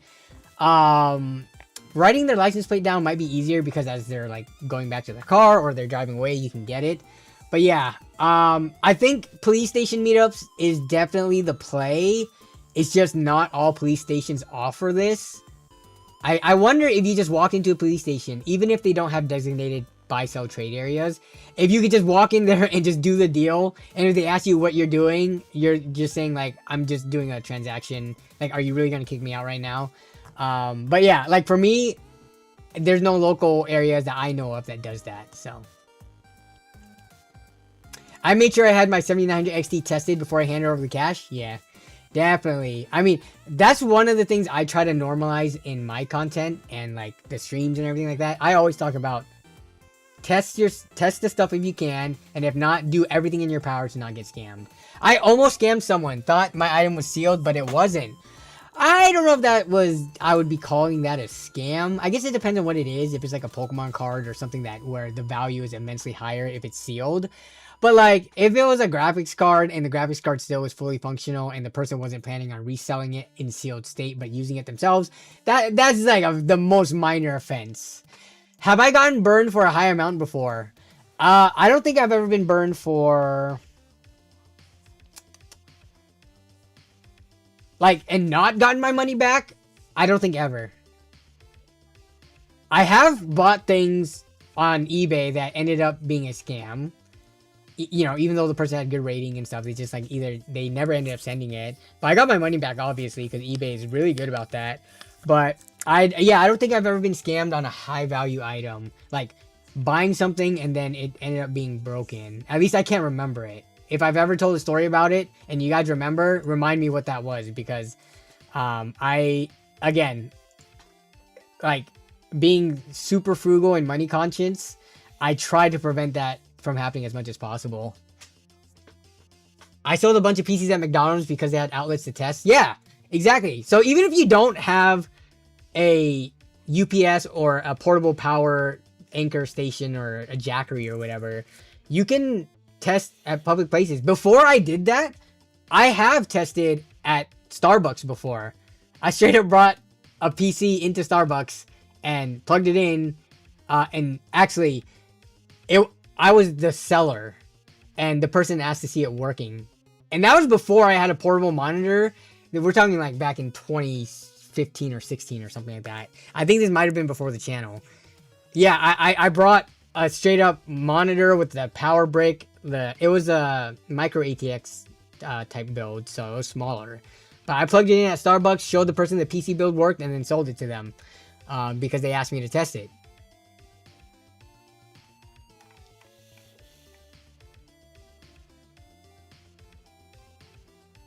Yep, I know what you're talking about. Some people are really good at scamming, and like the previous story that we covered before, the person sent them screenshots, they sent them video of the PC, the graphics card powered on, the benchmarks, all that, and then when they met up in person, it was still a dud graphics card with the core and VRAM pulled out. So I just say, going into it, assume everything is a scam until you have 100% verifiable proof that it is not. And that is only done via testing. But yeah, no, dude, I've thought about doing a video like this where I purposefully scam somebody. And then obviously I end up not scamming them. But like doing a video where let's say I'm selling them a graphics card, but then I sell them one that's dead or something like that. I don't know. And seeing how far along I can get, and then like when they're about to drive away, I stop them and give them the actual working graphics card or something. But it's just like, it is really, really, really easy to scam. Unfortunately, because I think the average person, after a certain like level of trust they have in you, and I have a good Facebook seller profile, I'm friendly in person, all that stuff, I think I could easily trick people and scam them.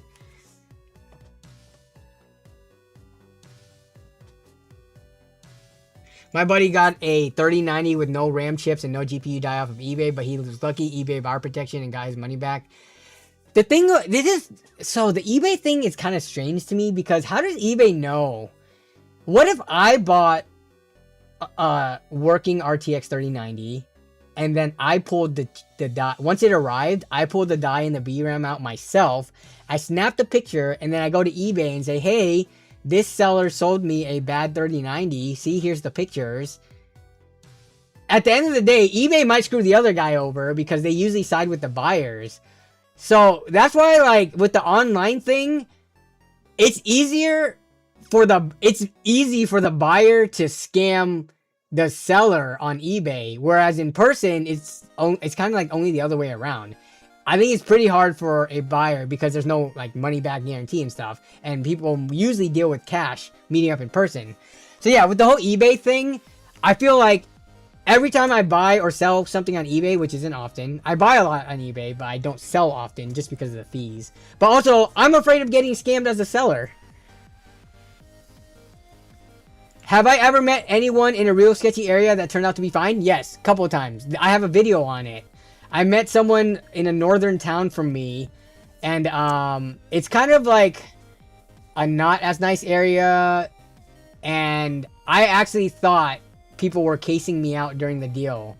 It was the flip a coin, win a PC video, because when I pulled up, another car of people pulled up right next to me in like the most random parking lot ever, and all the people in the car kept looking at me. Maybe they thought I was the person they were looking for or something, but the fact that I was there with the fully built PC, I thought like maybe the person came with somebody else and I could have got robbed. It ended up being fine, but I got super sketched out in that interaction. I think that was the sketchiest I've ever been. And then anytime I go out to more remote areas and there's like no people around with a high value item or with cash, I also feel a little bit sketched out just because you gotta stay on your toes. You never know. It is very easy to say, hey, I'd like to buy your 5090, choose to meet up in a somewhat remote place, and then rob the person and get away with it. Like, surveillance tech, the police won't even care about it unless a murder was committed or something like that. The police aren't going to use their resources to try to find some dude who decided, or to help out some dude, or I guess person, who decided to meet up in a remote area with a high value item and got robbed. Like, there's so many other, like, the police are already as busy as they are. Getting scammed or robbed in broad daylight, if you cover your tracks, you could probably get away with it. Sad enough to say, right? I'm not trying to give any of you guys ideas out there. I'm just saying that's why I always meet in public places during the daytime, places with cameras. Sometimes I try to meet in front of a police cruiser, all that stuff. I'm pretty paranoid. Thanks for the hydration reminder. Hey, I'm the person that built that friend's PC with the 7900 XTX. A shame that I was not there to meet up with him, but okay, so Tashi Don. So you're Dylan's friend. Okay. To meet up with him, but the card's running amazing on his Linux rig he's on. Glad to hear. Yeah, he was super stoked. He actually told me that you got stoked to hear about him being able to meet up with me. So that was awesome to be able to sell to someone who, once they told their friend, knew who I was locally in the area. I'm assuming you're from Tacoma too. I'm not sure if you're aware, but I actually grew up in Lakewood, Washington, and I went to elementary school, middle school, and high school down there before moving up north to go to UW. But yeah, cool to see you in the chat. Thanks for stopping by. You don't ask, you snap a picture of the person as soon as you meet up to buy something from them. Interesting. Do they ever give you a weird look? I will not buy used online, face-to-face or no deal. Okay. I've gotten scammed by eBay, UPS, Home Depot, bought items from Home Depot store on eBay, was supposed to be delivered by UPS, never arrived, and eBay sided with seller. Oof, that sucks. Yeah, I've been lucky. I have had my packages not show up or got stolen off my porch before, and it's always been replaced by whatever company. I think once it was from Express, of all places. And then a couple times Amazon when I was living in Seattle, kind of near a not so nice street. I've seen some Northridge fix vids where people send them GPUs that they bought and they send them there to be fixed, and they come to find out there's no die or VRAM. He warns people all the time about secondhand. Yeah. Test before buying. I bring a mini ITX build with me in a small Jackery, fits in a backpack. Nice. I think the issue is, though, if you're buying a high power graphics card, a Jackery that fits in a backpack, how many watts can that go up to? Like the Burger King Whopper commercial guy. That is not a good idea, Danny. You never know how somebody will react. Wait, what do you mean? To which one? I have an honest face, Danny. You can do it. Or you have an honest face, Danny. You can do it. I would just feel so awkward. That's why I video myself opening. Yep. I did video myself opening a high value Amazon package recently, like this past week, and it ended up being okay. But yeah. Do you ever profile the person when buying hardware? I do. If they're from a certain area, I won't meet them. No, it's because I'm meeting in a public place of my choosing. Here's the thing. If you are the seller, you get to dictate where to meet, which is the great thing. If you're the buyer, then if they want to meet in their sketchy area, yeah, I don't know, you bring someone with a piece, or you choose to meet in a very public place near a police station or something like that. Sketchy was having to go to my place, cough. You know what, Ken? Meeting up with you, I will say I was not 100% sure that everything was gonna go okay. I was like 99.9% sure, but a little teeny bit of me still had some reservations. Like, what if this dude is just using the fact that he is a fan and trying to give me a free PC to lure me in and then cut me up and eat me or something? I don't know. But you ended up being cool, Ken, so I'm glad I did not die meeting up with you multiple times by this point. Sold the PC for $17.50 to a guy. Dude was very, very strange, the least to say, but he paid and I got paid, but you know, I got out of there immediately. Wait, teams waiting more resources. I literally got into the BIOS to put my computer on secure boot to play COD, and I have drives connected to the top computer. I had to plug them. See, okay, wait, did I miss a bunch of stuff from you? Are you having computer problems? Are some of the chats not showing? Let me change it over to live chat. Ken Kniff from Connecticut. He's playing the long game, yeah. He's waiting till I visit him 10 separate times. And then that's when he cuts me up and eats me. Let me see.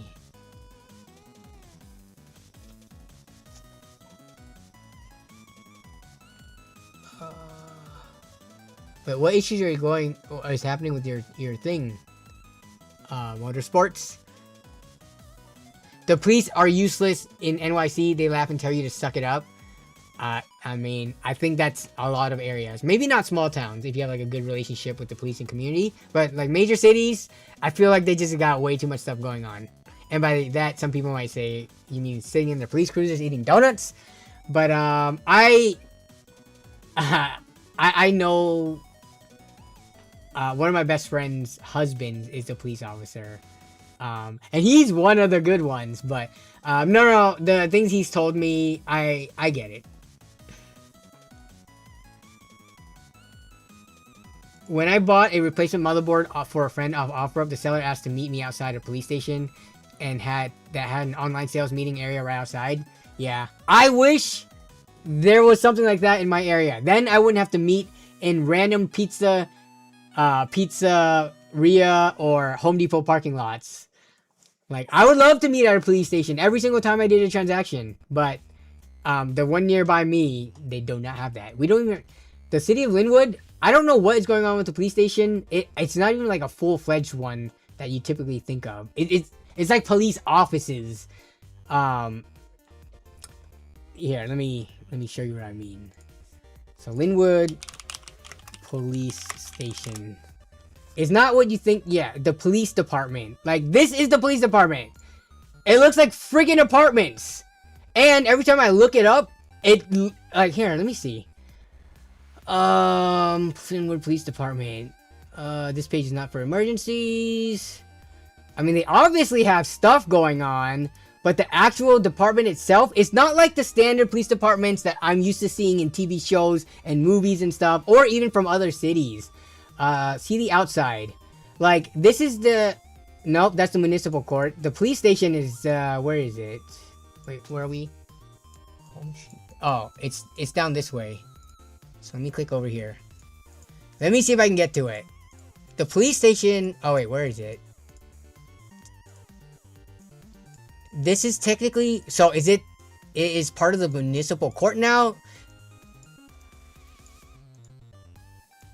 Is this... can we see when this was taken? Nope, report photo. This actually looks better than it was previously. When did they redo this? I will admit, it's been a while since I checked, because the last time I checked, it looked like this. And it was definitely not... It didn't seem like a full-fledged police department. And on their website, they don't have anything about, like, you know... come meet up here. But maybe I gotta check this out now. I guess I could give them a call and be like, hey, if I wanted to, can I just meet up at your guys' building and do trades and buy and sell stuff? Yeah, he said, I think this is where he stops upgrading his rig for now. He went from an HP Omen 40-liter pre-built to that manner months. Nice. I mean, well, he said he had a Intel Ultra 270K, and now he has a 7900 XTX. That's a pretty freaking solid rig. No need for much more, so yeah. Nice, though. I'm glad he's enjoying the card, and I'm glad the meetup went very well. I'm excited to get that video out eventually. Have you transitioned to Meta glasses or still GoPro? I use Meta glasses here and there. I like my Meta glasses mainly for the girls. Just being hands-free, especially having two, twins, is really hard to try to like keep them wrangled up and take video of them and like do stuff. So having the Meta glasses is nice for that. And I used it in the most recent LAN party stories video just because it's more inconspicuous. The issue with Meta glasses though is mine has a 3-minute recording limit. Some people have the update that got pushed to them that gives them 5 minutes. But even then, 5 minutes is not enough. I would have to constantly redo it, and the battery life isn't the greatest. So I still do GoPros, or not GoPros. I have a DJI now. I stopped using the GoPro like last year. After I had a problem with it and it like ruined some footage. So to me, it just wasn't worth it continuing to use it and potentially losing out on like really good footage from a meetup. So I use a DJI action cam that I use a magnetic, where is it at? Oh, it's right here. So for anyone who wonders how I do it, so this is like a necklace that I wear under my shirt. I will show how it works right now. So there's just a magnetic plate. You wear it here. Bam, and this has a magnetic plate attached to it with a standard like GoPro or action cam type mount. I have it here, then bam, it sticks to my chest, and this is how I meet up with people when I do the meetups. It does look a little weird because who walks around with this? But I usually tell them like, hey, I have a YouTube channel. Is it cool if I record? And I think I've only had one person who said they didn't want to be shown on the video. I've never had someone say, no, you can't record. I've had one person ask to not be in the video. So then I blurred their face. And that was that. But yeah.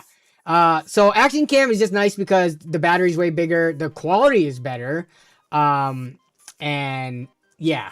But I would love to, if the Meta glasses could record for at least like 15, 20 minutes, then I would consider switching completely to that, because yeah, I kind of don't like wearing a thing strapped to my chest.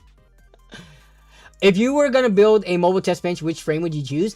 So I've been sitting on a test bench. I bought one of those like $20 or $30 test bench, like open test benches from Amazon.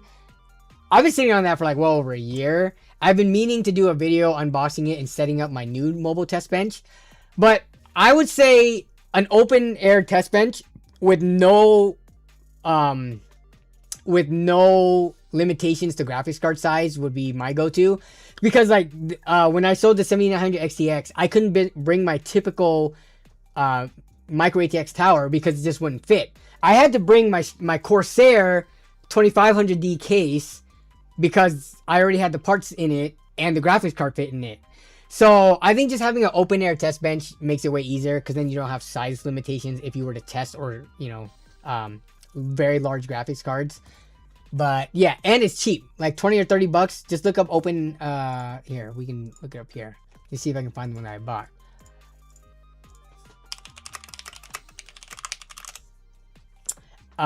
It was like this one. Yeah, 16 bucks. I'm pretty sure it was exactly this one. You can make this out of an old case. You can take an old case and then literally undo the rivets and take a, whatever angle grinder or whatever cutter to it, and you can cut this out of a standard case. But for 16 bucks, I would rather save myself the hassle and not have to deal with deburring and sharp edges and stuff like that. And just buy this. So yeah, this is what I'm going to be using for my mobile test bench if I ever get around to unboxing it.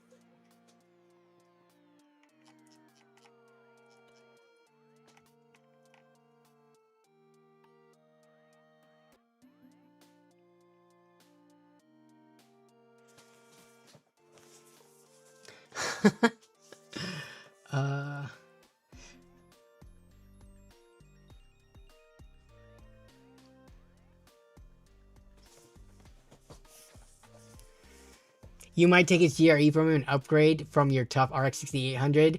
Wait, so you helped him with the build, and I'm assuming you're like the PC guy that people go to, but your personal rig you're running is RX 6800? I feel like that's the case a lot of the times. Like for me, I'm running a 4070 Super, which isn't like, a low-end card by any means.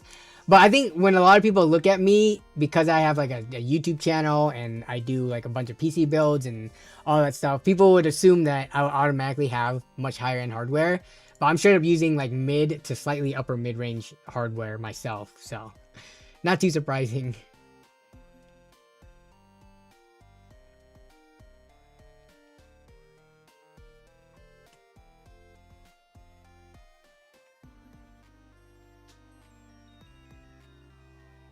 do the 3D printed one. I did buy metal brass inserts and stuff, and I do have a soldering iron. I do want to eventually 3D print a PC case. I don't know if I want to try to design one myself or just use a pre-made file, but I think it'll be a bit until I do that. This you bought from this seller before, the Alamegna. Their case was awful, law broken glass. Wait, this seller? Do they have other PC cases? Oh, they do. I didn't even realize. I just bought the. I feel like you can't really go wrong with an open air test bench like this. But yeah, for some of these ones. Oh, wait, are they just selling random cases or is this their brand? They're this company. They're the company that sells the $30 or less case that I see all over Temu and AliExpress when you sort by lowest price. I wonder if they're just selling it. Oh, there's no way. Brand, and they say it is their brand. I don't know if they're slapped their own name on it because this is a pretty generic case. Oh man, this case must be one of the cheapest, though it looks like one of the worst airflow, worst build experience cases to build in. Though the ratings would say otherwise. Huh. 4-star average? I'm surprised. I've never built in this, but I see it all the time when I, browse Temu and AliExpress.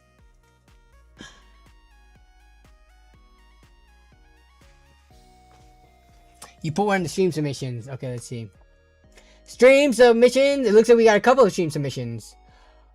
Board game mentioned on stream. Oh my goodness.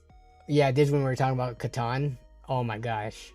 That is a lot of board games. Oh, look at all these mats. That. Yeah. I don't know why. Maybe I feel like I'm not a board game person. And I think it stems from years of playing board games with people who are indecisive and they don't predetermine what they want to do prior to their turn. So then, like, if you're playing a board game with, 4 to 6 to even 8 people and everyone gets a turn and then there's no time limit. Oh, I don't know. I feel like maybe I'm just impatient. But I am patient for some things. Maybe just not board games. But that's the root of me not being a board game person. But my goodness, that is a lot of board games. I've got almost every game in the top 200 on BGG. Okay, here's the printable case that Chris did. This does look pretty sick though, because it is standing vertically. Also, in this picture, did they use more of a translucent? Oh no, it's just the image. Huh.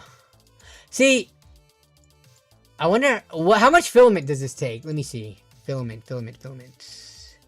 So you do need the threaded inserts, which I have, and the screws. Yep, I bought M3 inserts and screws.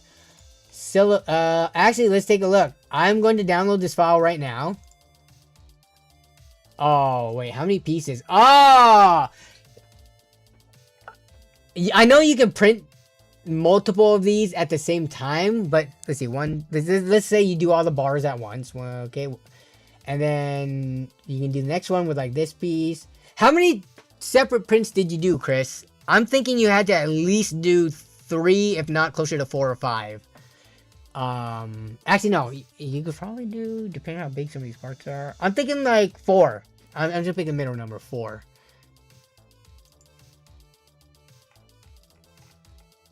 I do like how it stands up more vertically though, because it saves space compared to the horizontal one. I think it was 4 plates. Okay, so yeah, that was my guess. I'm starting to be able to estimate 3D prints and stuff. But in terms of like filament, let me see. Do they have the deep? I wish. Oh, I guess it depends on how much infill and wall thickness you choose. But I just want I kind of just want a rough ballpark estimate. Are we talking about over 1 kg or under 1 kg? Because 1 kg of filament, 1 kilo of filament is like anywhere from 10 to 20 bucks depending on the quality. So let's just say 15. The issue is the time commitment to like setting up the prints, even though you do just leave it, but then like, you have to actively be there to restart the next print and then assembling it, doing the melted insert stuff, versus spending that same amount of money that you could have spent on the filament on something pre-assembled. Like one spool, it's been a while. Okay, printing a case is basically theft. You wouldn't steal a PC case from Micro Center, would you? What up, Jason?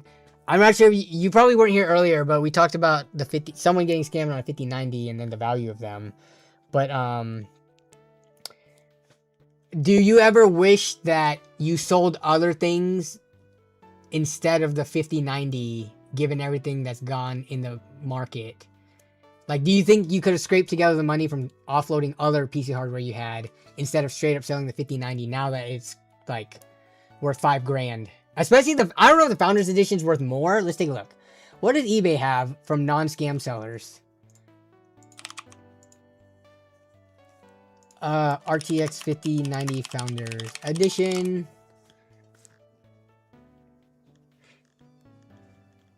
Danny, my keyboard after washing it in water. What?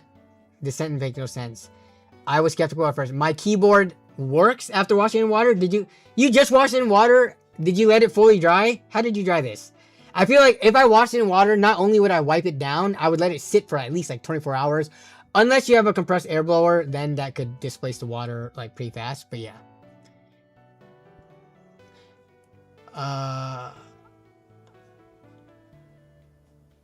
Danny, it's good you always ask for consent to record in our states. It depends on where we meet. Like at your place, definitely counts. I think it's an all party unless if you're meeting in a private, like, you know, somebody's home, or like in your case, we met like outside in your balcony area. But like, I think if it's in a public place, you don't need consent because there's no expectations of privacy and it's a public area. It's kind of like because the way the law works is if you were in a park, people are recording all the time, you know, whatever it is, nature, their kids playing, and people are always caught in the background and things like that. So I think that's why the law is the way it is, where in a public space, which I always do meet in public spaces, but then again, just out of courtesy, I always ask, obviously. But I think some people just don't ask and record anyways because they technically don't need to, due to no expectation of privacy in public type thing. I don't like the idea of scalping. I understand it's their money and their choice, but selling a 5090 for 2.5 over the cost makes me feel icky. That is true. What if you knew it was one of the tech bros or AI bros, or like you knew it was one of those procurement people sending to China? Like you knew selling it that, I'm not going to call them scummy people, but they are people who at 2.5x cost, they will pay for it in the blink of an eye just because they will make more than that in return from it. Unk is filming babes at the beach with his long camera lens. You just did a Spider-Man headphone holder. That's cool. 11-hour print. The longest print I've done, I think, is 8 hours. I don't remember what it was, but it was like 8 hours and something. Oh! Yeah, I think I know what it was. It was these boxes. I don't know why. It was either this box or the other box. It was like a pretty long print. I think it was this one because there's a lot of fill in this one. Because it has to do all the little marks and stuff. And I had the color change in there multiple times, so. Okay, Danny Carvajal, you said something about tech support. Tech support. Oh, wait. Let me look at this first. Cardboard. Oh, there it is. The height revolt. With what the hell is going on with that SpongeBob? Yeah, there it is. And there's the bulging cables you were saying. Yeah, I mean, it being such a tight space, and if you're pushing against any of these panels, it's pretty hard to not have a bulge. But hey, it looking good though, aside from that. Okay, tech support. So what are we doing here? Certography. My computer's off, no signal pop-up, monitor's off again. Wait, what's going on? So you're having problems with your PC? Oh my god. Okay, this is gonna be a lot to read through. I'm gonna need the TLDR of what's happening.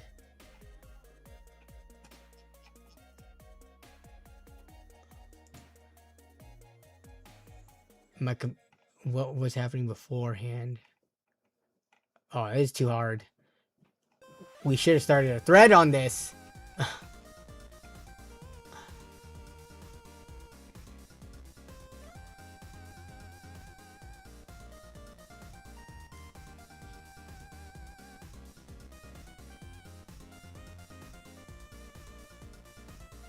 Is NVIDIA still separate from the Intel Arc graphics card now? Wait, I don't understand what you mean by that. I'm really wondering what sort of support the B580, etc. will get. Is NVIDIA still separate from Intel Arc graphics now?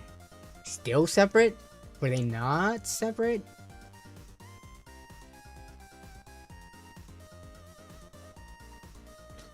Okay, if Elon asked to buy it, I sell it and feel good. But you should never feel remorse for selling stuff because the future is always uncertain. Sure, it can go up.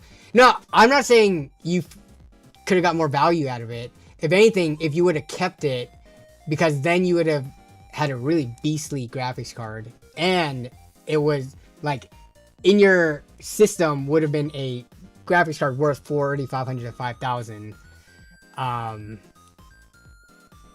You probably don't need the 5090 type of power, but given the crazy price change and stuff, I'm trying to, how would I answer that question if I had a 5090 just to make content on it and I ended up selling it and then it went up to 2.5?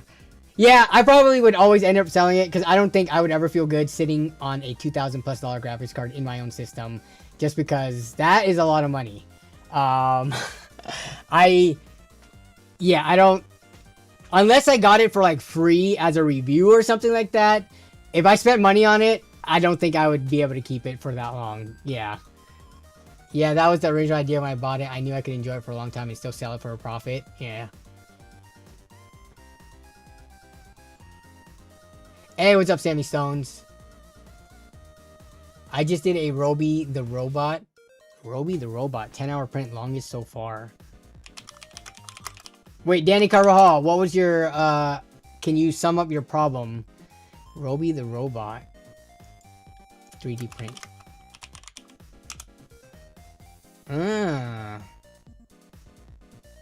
Full size, dang. Oh, Robbie the Robot, not Roby. I think. How's this pronounced?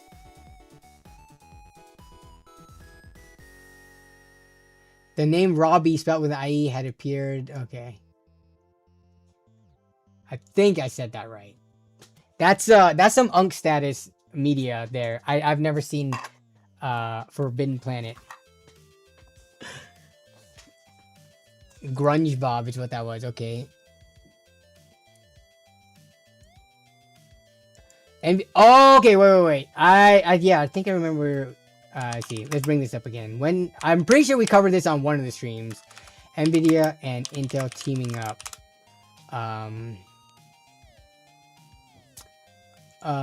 They have established a co-development next generation hardware for data centers and personal computers.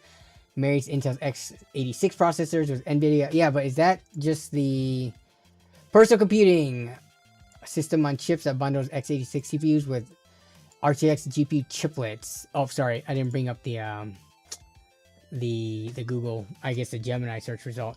Okay, there's no way they can just drop support for Arc. That I feel like if they did, has any other company done that and has set a precedent before? I feel like that could, if it's not lawsuits, I'm not a lawyer, but to end support for something that early, let's just say you can't touch them with a lawsuit, just losing the good graces of the community, which they already have multiple times. I don't think that would be good business for them to just drop support on Arc. At least cold turkey. Even if they put it in maintenance mode. I don't know. I can't foresee Intel Arc cards getting shafted that badly with this NVIDIA Intel partnership. Like, I don't think people who have Arc cards should have to worry. So if you needed someone to, you know, make you feel better, that's my prediction.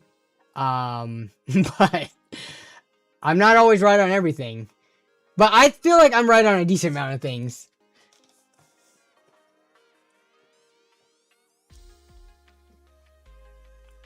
I recently installed a Thermalright Aqua Elite 360 V3 AIO. The install went well and got it working. It's pretty nice and it's cold, but my motherboard doesn't have any ARGB 3-pin ports. It doesn't have any ARGB 3-pin ports. Then all you gotta do is go to AliExpress. And you buy one of these babies. So now, what are you using? What hardware are you using that doesn't have a... You're using older hardware then, like an older motherboard. You can... I don't want a free item. I want to buy it. AliExpress, please don't do this to me. RGB SATA adapter. You can buy these on Amazon. It's going to be a little bit more expensive. Or you can wait like, I don't know, 2 weeks. What is going on? Can I just look at this freaking item, AliExpress? Stop acting like Temu right now. I'm going to... Here we go. No, not that. Don't buy this one. Let me look at... Here, maybe I gotta go down further. See preview. Here it is. So this is a thing that plugs into which every power supply, every modern power supply should have a SATA connector. It plugs into this. This has a little controller on it. And it has built-in modes as well as a rainbow puke, you know, the rainbow effect, as well as solid colors. If you don't have any on your motherboard, you need something like this. They do make more sophisticated hubs that give you more effects. Like if you buy one from Cooler Master or Lee or any of those, then you can use their nice fancy software. With this one, because you're only plugged into the power supply and not a motherboard where you can connect software to it, you're limited. But for $3 or on Amazon, I think they're like, what, $7 on Amazon? $6. I guess if you don't mind paying like $2 or $3 more and getting it like way faster, you can buy this one. Yeah, this is the only solution, I think, unless you, again, you buy some kind of ecosystem like Corsair IQ or something that has some hub that connects via USB to control your RGB. I just bought 10 of those, lol. Yeah, I have like, I think I have a few of these left. I usually stick these into older builds that are like straight up Haswell era Intel or like, you know, first gen Ryzen B350 motherboards before addressable RGB 3 pins were normalized. But that's the solution that I'm recommending.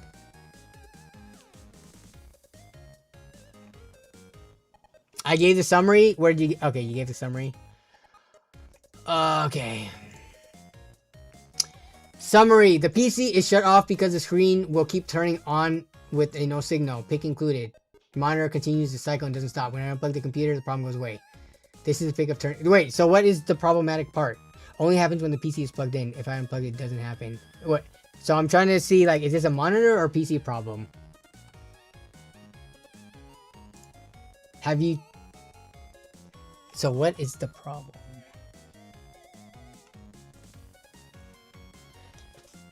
PC is shut off because of... I mean... We're talking about, like... I'm trying to understand what the issue is in this image. I see that the monitor, while in off position, has a decent amount of backlight bleed. That's a tongue twister. Backlight bleed. But that's pretty normal for, you know, a certain tier of monitor. PC is shut off, but screen will keep turning on with no signal. So I'm guessing when you turn your PC on, and monitor continues to cycle and doesn't stop. When I unplug the computer, problem goes away. So when you unplug the computer, monitor doesn't do this weird thing with the no signal. When you plug in the PC without powering it on, it says no signal. And when you power it on, it also says no signal. Is that what we're saying? The pick is, oh, of it turning on with the no signal. Okay. So it's, I mean, first thing is, have we ruled out the monitor being the issue? So you gotta like cross-check. You use the monitor with a different system. You can use it with a laptop, anything else, if you have a phone adapter. And then use your PC with whatever else monitor you might have in your house. You could use it with the TV, anything else. You gotta figure out what is the problem here, because it doesn't sound like you know what the problem is. The PC is off, but the monitor keeps turning on. That's it? Wait, but when the PC is on, everything works fine? So the only issue is the monitor keeps on turning on and showing no signal? What kind of monitor is this? Is this like a really budget, cheap monitor? Or is this like a nicer brand named one, high refresh rate, gamer, you know, hundreds of dollars monitor? The PC is off, the monitor is still on and keeps scanning for connection.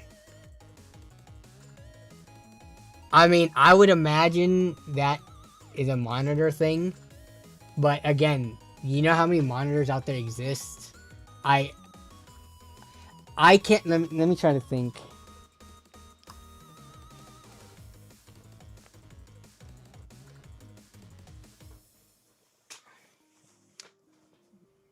It's fine when the PC is on. The monitor's like 200, yeah, but what's the model of the monitor? I'm guessing you've already Google searched the exact monitor and to see if this happens.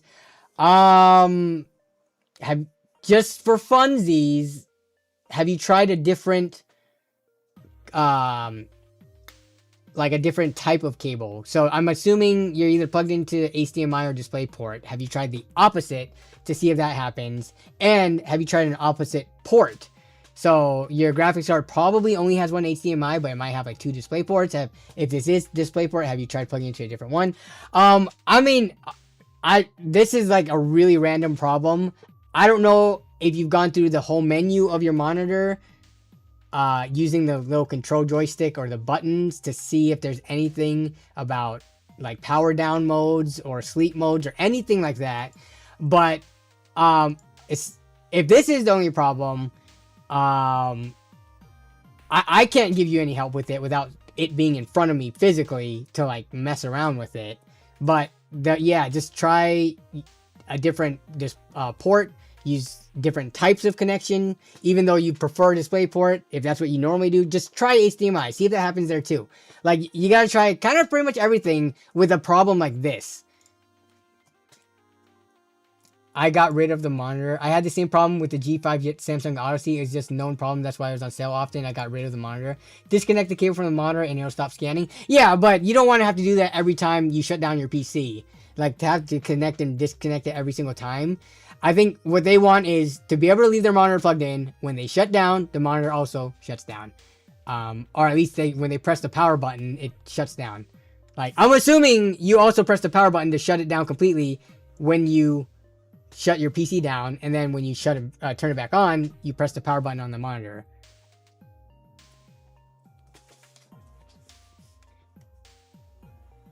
Yeah, disconnect just so he knows that's what it's doing. Yeah. Try using the on and off switch. I'm assuming that it has already been tried and it still turns on. I think the PC shut off, but the screen will keep turning on with no signal. Yeah, I'm assuming this is even through pressing the power button.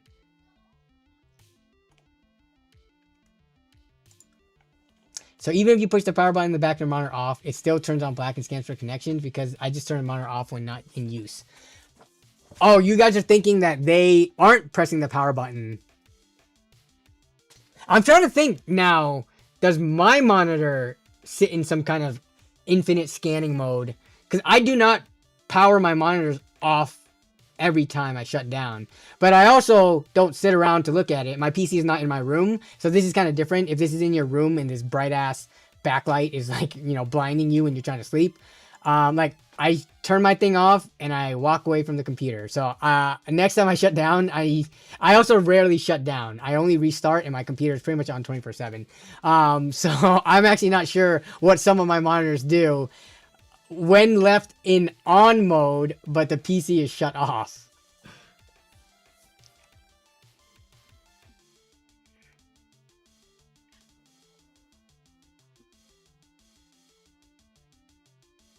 Yo, Danny, should I refinance and buy my home so I could buy the Dubai 5090? The Dubai 5090. I remember hearing about that. The Dahab one? Is this the Dubai? The one that you're talking about? The Astro Dahab?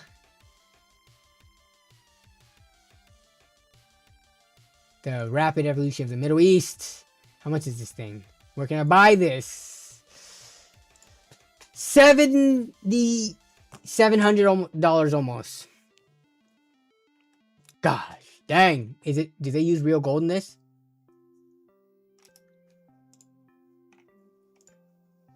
Do they use real gold? I also introduced first quad fan design. 3 in the front, 1 in the back. Coupled with patent vapor chamber. In no world would this ever be worth it to a normal person. But if you're one of those Dubai princes, you probably want your gaming PC to be blinged out so that you can show off along with all your other exotic supercars and things like that. My goodness, $7,700. Oh, look, is anybody in the chat rich enough for this? I know there are plenty of people who can afford this. We as adults often have to make financial decisions that cost more than, not often, but we sometimes have to make financial decisions that cost more than this, especially if you're a homeowner when it comes to repairs or remodels or just doing home maintenance. But for a single graphics card, many of us can afford this, but how many of us can really afford it without hurting at the bank account? Oil Prince GPU, exactly.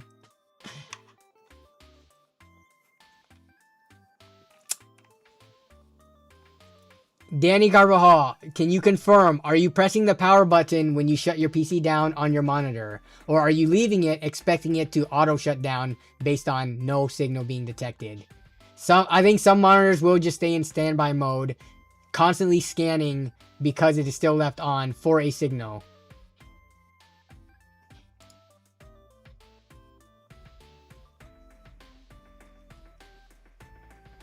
When is everyone switching to OLED? Speaking of monitors, I am currently using a mini LED. It's the KCC one I got through the sponsorship.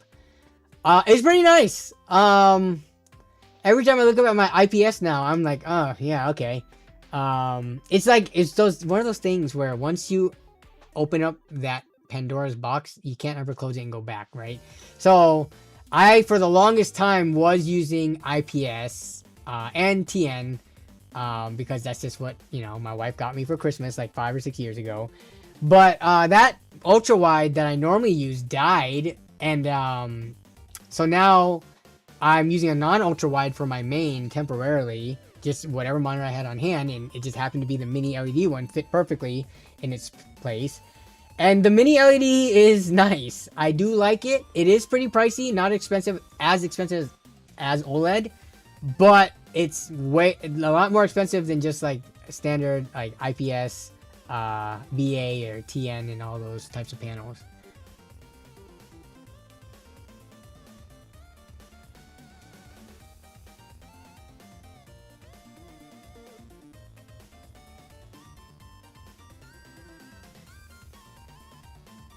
Back to the poop talk. Is it wrong or funny to prank someone with a dookie log and tell them it's a hot dog? What?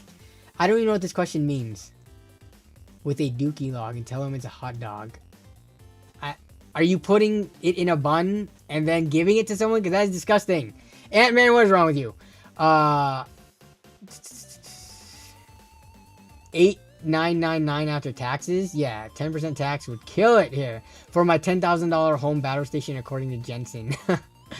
I thought this was nerd on a budget, not nerd on a bling. We are definitely not nerd on a bling here.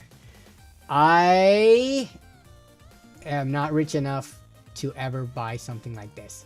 I would rather build 5 $1,500 PCs than use one $7,700 graphics card.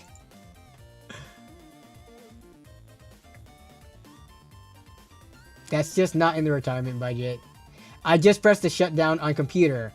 Oh, Well, it sounds like you need to also press the power button on your monitor. I think that's it.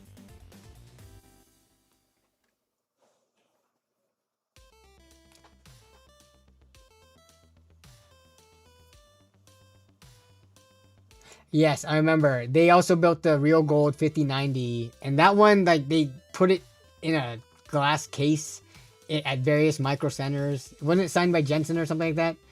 Yeah.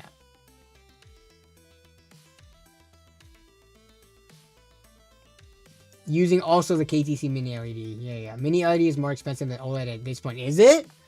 What? Let's just look at Amazon. So let's look at a standard mini LED, 27 inch. Let's just say 240 hertz, 1440p. Sure. Mini LED AOC, and of course, obviously there are different mini LED like qualities. Not all are the same. So looking at 330, here's AOC, Acer Nitro Mini LED. 320 refresh rate. So I'm just trying to get an idea of the prices here. So we're looking at like 300-ish. 300 to 350. Here's Innocent. Yep, high refresh rate, mini LED. Okay, now let's look for OLED for the same specs. So OLED, 1440p, 240, 370 from AOC as well. LG's 460, 551 for another LG. Asus is 600. This one is not OLED, I'm pretty sure. It would not be $230. I don't know. Any of the ones that are marked OLED seemingly are noticeably more expensive. I mean, this one's 400, which is closer to the mini LEDs that we just looked at. But yeah, I don't know if there's any OLEDs that are under, like 370. Whereas this one, there's a decent amount of mini LEDs. Oh, this one, no. Mini LED for 350 here from KTC. Mini LED here, 165 hertz. This one's decent amount cheaper, but it's lower refresh. I mean, the price gap is closing. It's not like it's that much more. We're talking about like 300 to 350 compared to like 350 to 400, 450. And then of course the higher range ones.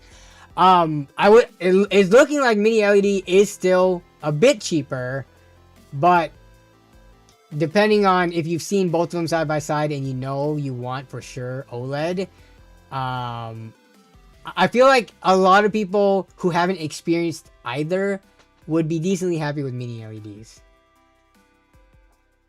Mini LED is supposed to be really good without burn-in fear, and then that's another reason why people choose mini LED over OLED. Even, let's just say price aside. Like, every time I look up OLED stuff online, people always are wondering, like, does this have the anti-burn-in, like, chips built into it? What does the burn-in look like after X amount of hours? Like, anytime I see OLED mentioned or talked about in any discussion, burn-in is always something that comes up. So for some people, it's like, hey, I could just have the peace of mind of never having to worry about that, or having to worry about that way less. And a slight reduction in image quality, I would rather take that and just have it less maintenance or, you know, whatever. I used an LG OLED and got a mini LED and preferred it by a mile. The brightness alone is so much better on the mini LED. So, I mean, at that point, I think it is a preference thing. I am enjoying mini LED enough on the current monitor I'm using to not even be chasing OLED. But also, I've mentioned this many times before, I'm not heavily a, like, peripherals monitor snob. If it's good enough, I would rather focus on other areas of my gaming setup.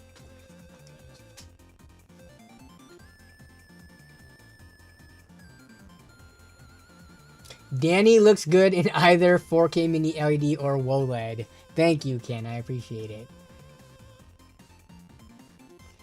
You posted your setup in the Discord. Where did we post this? Build setup and showcase 15 minutes ago by Dawn. All right, what do we got? We've got, what case is this? The NTech with the wood accent. Okay. I will say this is definitely functional, but man, there is a lot of cables going on in here. A lot of visible cables. So what we got going on? So you have the AIOs up top. Okay. Wait, I'm trying to see. What is this thing in the front? That's not the power supply, is it? Is that the power supply? Is this a different build? Yes, this. Yes, these are two different builds. Oh, sorry, I did not make that connection. Obviously, these are multiple builds. Okay. Let's see what we got. So yes, I didn't even look at the text. I went straight to the pictures. So 4 builds. Personal rig, 12700F, RX 6800. Wait. This isn't the person of the friend who I met up with this past weekend? But you also have an RX 6800? Okay. 270k plus with a 7900 XT. So this PC2 that is not your main rig is more powerful than your main rig. PC3, 270k with the 7900 XTX. Oh wait, this is you. Wait, did you change your name? Or is this a different... Did 2 people post their setups? Because I thought it was Tashi Don. Oh, that's Don. Wait, Samsaro. Where's your build then? Okay, sorry. I got you guys mixed up. Did somebody else post 13 days ago? No, this is the only recent post. But Samsaro says I posted the updated setup to your Discord. Oh, did you... Oh, you posted it in general. Sorry. I crossed the wires. Okay, let's look at Tashi Don's though. So these are the builds. Okay, build 3. So with the card from Nobe, and then yes, I do recognize this picture because he showed it to me on his phone, or he sent it to me over Messenger. And then PC4, lots of Intel Ultras here. Actually, it's all Intel down the line, except 3 of them are Ultra 270Ks, which means they are pretty recent because that is a newer chip. 4080 Super Montech Century 2. Okay, some random Chinese PC AIO combo found on Facebook Marketplace. Not great by any. Do you need more hardware by chance? I feel like I need to offload some other stuff. I still have the 7800 X3D NZXT I think it's a B650 motherboard to offload as well. I almost offered it up to Dylan, or I almost messaged him saying, hey, did you also need this? But then I said, probably not. I'll hold on to it for a bit longer, see if I could use it in a build. But if I can get my money back on that, I would not have minded. I would love to have your parts to make more PCs for people who need it, lol. I'm the builder, yeah. But you live so far away. It's totally not worth the gas money and the time to go and turn around just to pick up some parts that I will list probably like at pretty fair prices.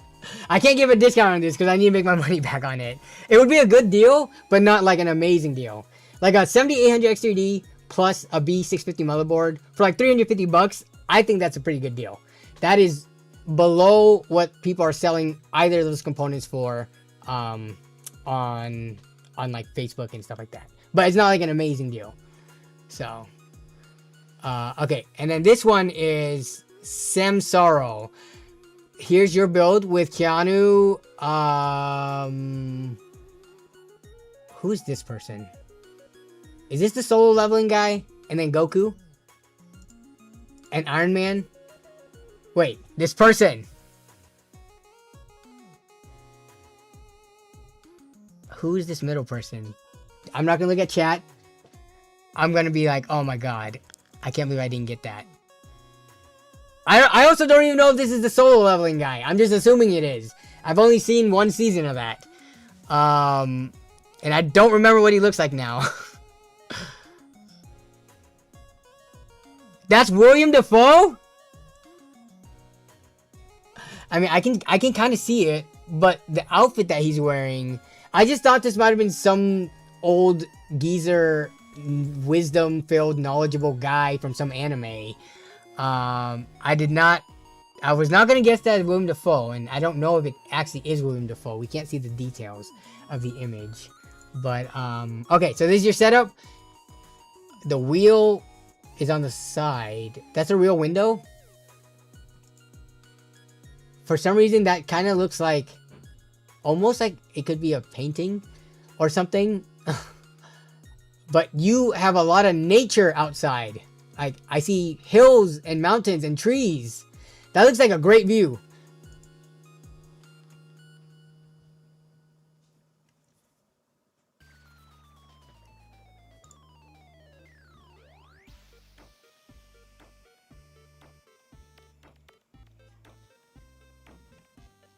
Oh, you're saying it is indeed William Dafoe. Here's another one. Oh, all the cables. Oh, you gotta pull them back. You gotta pull them tighter. They're just everywhere. I mean, this is still a functional PC. But if you're gonna submit pictures for me to look at on stream, I'm just gonna look at it and, you know, give my thoughts on it. Obviously, this looks like, or this PC functionally is fine, but you were the one who wanted to show it off, so I'm going to point out what is going on with these cables, that you cannot pull them a little bit tighter and, like, you know, Velcro strapped it or zip tied it to the back to give it a slightly cleaner aesthetic. If you don't care about aesthetics, then that's fine. But, you know, we are showing off our pictures of our PCs, so I'm going to bring it up. Have you played Crimson Desert? Yeah. I actually enjoy Crimson Desert more than I thought I would when I played it, the demo at PAX. But I haven't had time to put a lot of hours into it. I haven't even touched it that much recently, aside from benchmarking. Just because I have not had time to play any games. I have toyed with the idea of, if I wanted to take a break from making long form videos and only streamed, I would save so much time, or I would get so much time of my day back. So here's things that have been running through my mind recently, right? Like, take a break from long form content, because that's easily the most stressful, like video editing, like making videos and stuff, easily way more stressful than streaming. If I just stopped making long form content for an X amount of time, let's just say to give myself a break, right? Like whether it be a month, 2 months, a few months, half a year. But in that time, I would transition over to streaming more. So I would stream 3 to 4 times a week instead of just 1. That would give me so much time back in my day, where on top of being a parent and all the other stuff I have going on, like personal responsibility, I could free up so much more time to game. And some of those streams can be gaming streams. But I'm not sure if I'm ready to just take a hiatus on long form content yet, just because that's the majority of where, like, the sponsorships and money comes in, like in terms of like the content creation, right? So but it has been something that's been on my mind, just because making videos is stressful. Like just planning videos, I do everything myself, I edit and all that stuff. I've tried to outsource some things, it has not worked out. I've even trying to find a shorts editor that I felt like should have been the easiest thing, and that didn't work out either. So yeah, in terms of like playing Crimson Desert, I wish I could pour like so many more hours into it to get further into the game, because there's so content heavy. There's so much to do in that game. I just haven't had time. Even in my benchmarking runs, I wish I was further along in some games where I found the next better segment of benchmarking area. Like for Resident Evil Requiem is a little different because you can't save anywhere. You have to find save points. And then I did the intro area in the latest video because it was just the most convenient. Like, it's a pretty busy scene. There's like weather effects going on, tons of NPCs everywhere.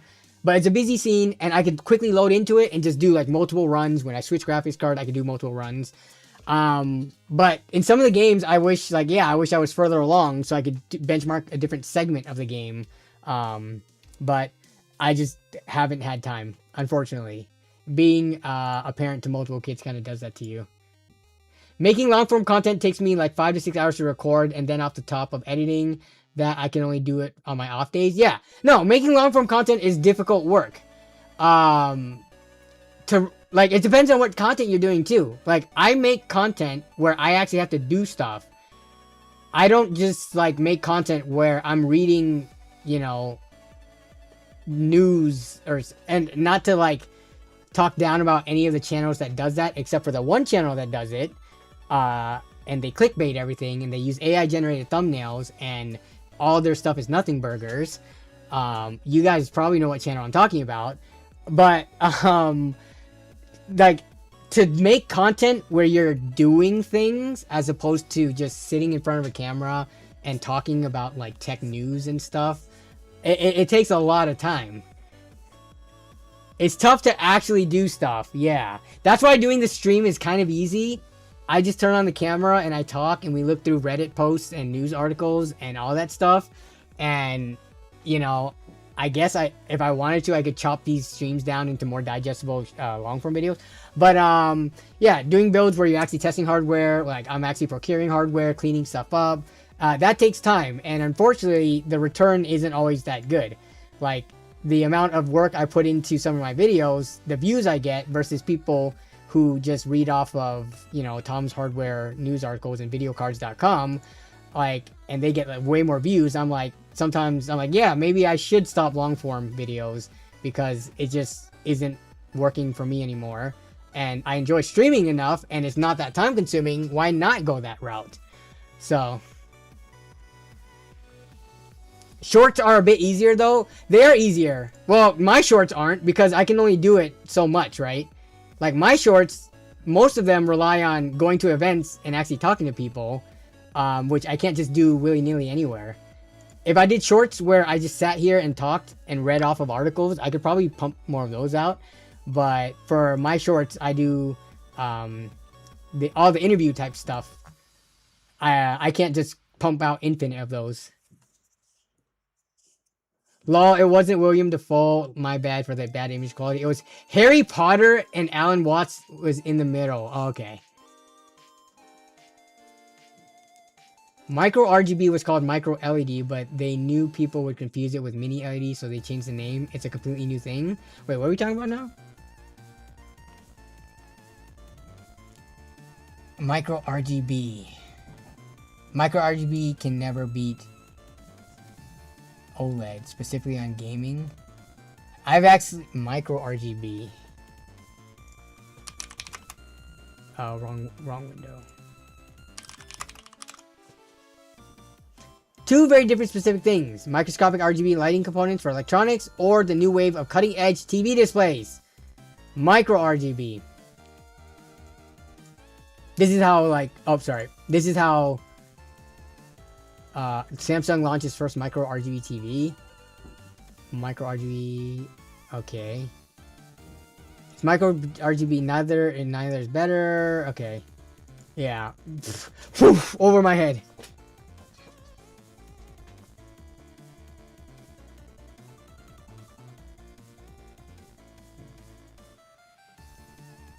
You could do the ZTT or UFD tech types of shorts, yeah, where you like, you know, talk about whatever, either like reading the comments and answering it or doing like the tech stuff. I could do that. I have done that before.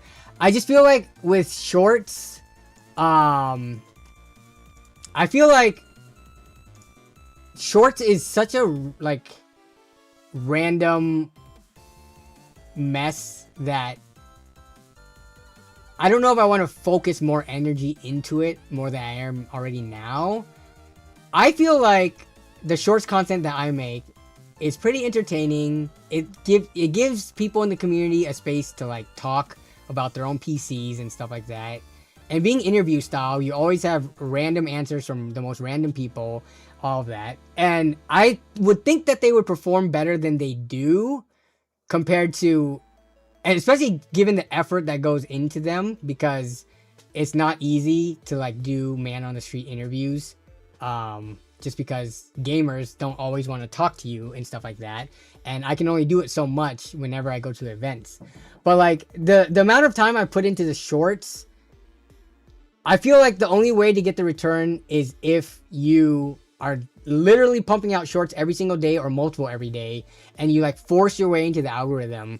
Apparently what I'm doing isn't working, so I still enjoy doing it to put out there, but again, also there are people who have poured all their time and effort into shorts and it hasn't gone anywhere.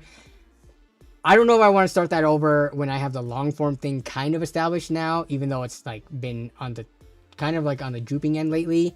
I don't know what my strategy for YouTube is in the, I guess, future or near future, because I feel like my channel could be on the verge of dying, and that's kind of for a lot of channels, that's pretty natural to be on a space for like 10 years. There's so many channels that are fallen by the wayside, and I've talked about this before, but I don't think everyone who has been successful on YouTube is meant to continue to be successful on YouTube forever. Most channels have shelf lives. Some channels can break through that and just be forever. But even I've seen like channels with millions of followers and subscribers fallen by the wayside, and I'm not even anywhere that big. So I do have to kind of rethink how I want to do content creation or social media at some point in the future if the numbers keep dropping like they have been. If you're posting 3 videos a day, how do you think you can post 3 videos a day though? The only way to do that kind of stuff is to do the types where you are reporting on tech news and stuff like that. To actually make YouTube shorts of doing other things, like actually building PCs, testing PCs, or whatever the heck you want to do, mods and stuff like that, that I don't think is feasible to pump out 3 shorts a day, every single day of the week for a long time. Like, whereas talking head, giving opinions, answering questions, that would be easier to pump out 3 a day, but I don't know if I want to do that. That doesn't really sound fun for me personally. And you gotta enjoy what you're doing, right? Like, I do enjoy making the videos that I do create. Just because they're not getting as good views as they used to years ago doesn't mean I don't enjoy it anymore.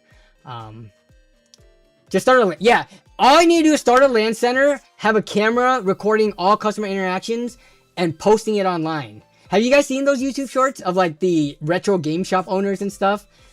They just like post them, or the Pokemon or Yu-Gi-Oh, like the TCG collector people, they just post videos of them buying and selling cards at trade shows and stuff. And that's a very natural YouTube shorts content for their long form. I don't really have a good like outlet like that, where, because I don't post enough long form to make a bunch of shorts out of. So LTT hasn't expanded their watch space in a long time now. Yeah, but they've expanded into merch, and that will brings in way more money anyways. So even if they don't grow much more, they're just getting sponsorship deals and merch, and you know, he has a badminton center now, so even if he left tech altogether, like, he's got other options.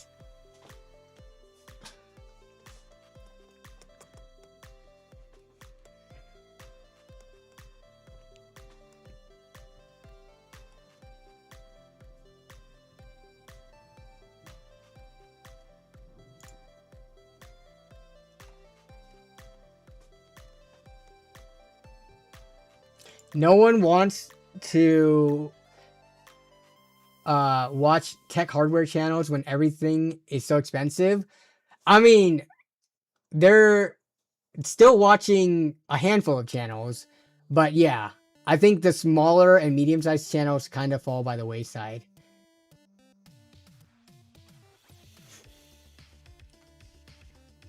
Hi, I'm behind the video, but we have about 14 3D printers at home. My goodness, do you have a business? Are you a 3D printing? I've been getting into 3D printing, I've been getting fed a lot of like starting a 3D printing business from home. I opened up a shop for 3D printing stuff, and I'm just like, that, I feel like 3D, because 3D printing, I guess if you were to sell fully made prints and you had like a brick and mortar type store, you could charge a lot more for the prints than the people do on Craigslist and OfferUp and stuff like that. But having 14 printers, are you just a hobbyist or enthusiast level, but doing it for personal projects and not selling things? That's a lot of printers. I'm still watching my tech YouTubers, but I'm starting to lose interest. Burnt out, I guess. Yeah. And I mean, I think my numbers were probably dropping. Yeah, my numbers were definitely dropping prior to the RAM shortage and all that kind of stuff. Anyways, again, after people see you for so many years, sometimes they just are ready to move on because there's new channels and new people popping up. And even same thing happens for me. I'm subscribed to channels that I don't even watch anymore. Like, that's just a natural progression of a viewer on YouTube. So.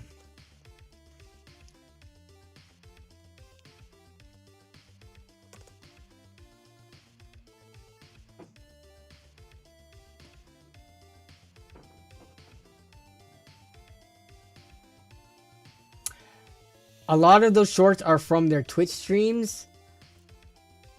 I will say, I have tried to hire people, and if anybody in the chat is interested in editing shorts from these streams, I had one person before, and then they didn't work out after like a month or 2 months or something, unfortunately. But like, I feel like the conversations we have on these streams, it could probably be clipped into stuff that would perform decently well. I could do the editing myself. I hate doing captions. My God, I hate how the meta for YouTube Shorts is like you pretty much have to have captions on the shorts now, because everybody's doing it, and that's just the expectation, because that's the most tedious thing.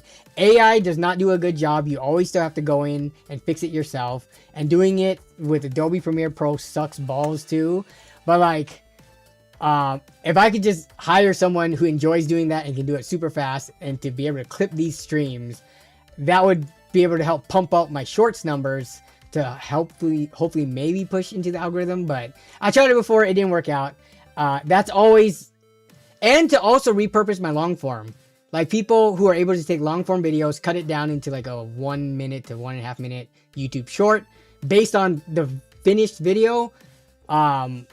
I've also hired out for that before too, and didn't work out just because most of the people, they try to pass off low quality edits, and a lot of them are overseas trying to make a quick buck by pumping out not high quality stuff. I got DaVinci Studio, yeah. I think you could go between, but not if you're trying to actually work on files together and then do the captioning and stuff. I do Premiere Pro. Unfortunately, it's an expensive program, but 20 plus years using it, it's really hard to transition away from. I've been watching Traffic Light Doctor and Road Guy Rob lately. I've not heard of those channels, but I'm guessing they're just people who repair traffic lights and just repair people, or people in the trades.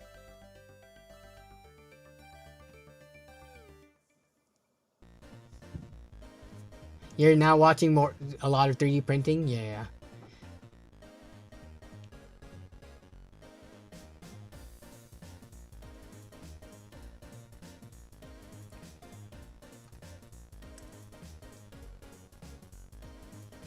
I agree with you. Here, let's take a look at some numbers. I think the budget tech stuff is the most interesting too, and I've explained the reasoning why so many times.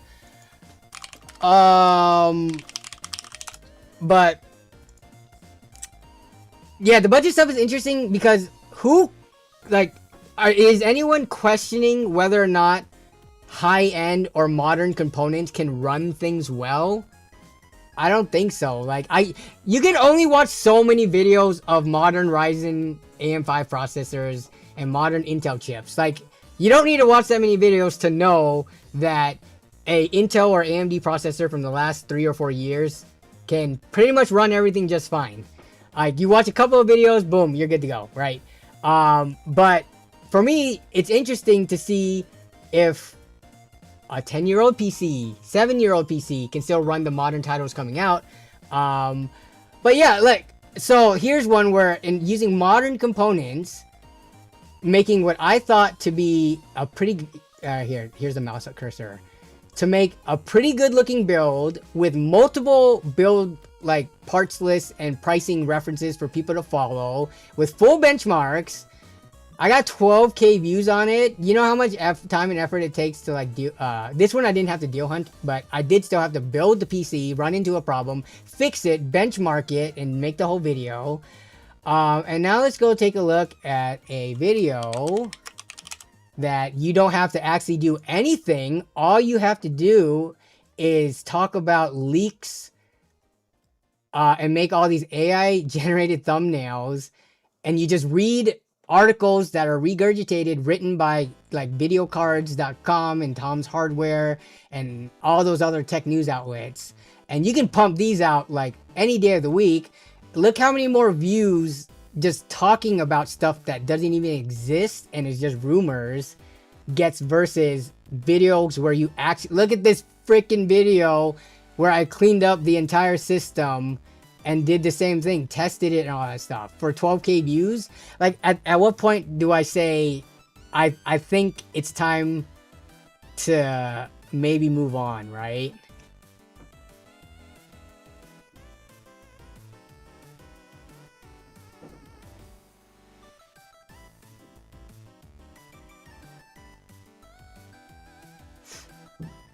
Yes, I know one of the fans wasn't spinning.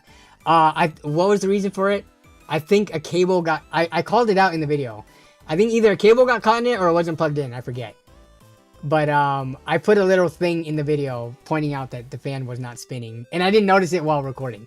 But yeah, like let's look at like my PC build update. Sure, maybe people don't care because I have high-end builds and stuff.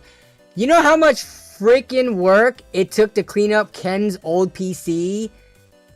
You know how many hours I spent cleaning up this cigar smoke filled, nothing against you, Ken. Thank you for donating this PC in the first place. But the amount of time and effort it took to clean up this smoke, like, lined PC, and to find a new home for it, to do the stream with Ron where I let him rebuild the computer, all that. Like, what, when you look at the numbers, I hope you guys understand where I'm coming from, right? With regards to my frustrations and my position on the platform right now. Like, the amount of effort I put in, I don't think is, I'm not getting results that I'm happy with. So that's where I have to start looking elsewhere. Gamer Mel just says everything Moore's Law Dead says, but in a shorter video, and probably like a day after the fact, after he watches his videos and then like copies all his homework. Yeah. All right. See you later, Cardboard. Gossip culture kind of sucks. I'm going to try to make a long form video where I don't build anything and just regurgitate some web article. And if it pops up, I'll kill myself. Yeah. Well, the thing is, I don't think if me or you did that, Jason, it would work out too well just for a one-off video. You have to cultivate an audience who is expecting or wanting that. You would have to do it for a long time, I think. I think if you did that, the video will fall flat. But it would be a fun experiment. You should try it. I retired at 30 10 years ago. Now you're 40. Now all I do is watch. How did you retire so early? Did you work hard, invest, or you get lucky on anything 10 years ago? Did you cash in on crypto? Oh, traffic control systems. Road guy does content on road construction site. Okay. Yeah, Tech by Matt. I also love Tech by Matt too. One of my earliest friends on YouTube. He does a lot of cool modding projects and stuff like that. But because he puts so much work into the videos, he's not able to pump them out as fast. But even then, like, I think all his videos, they typically perform well when he spends a lot of time to do like those Xbox mods and stuff.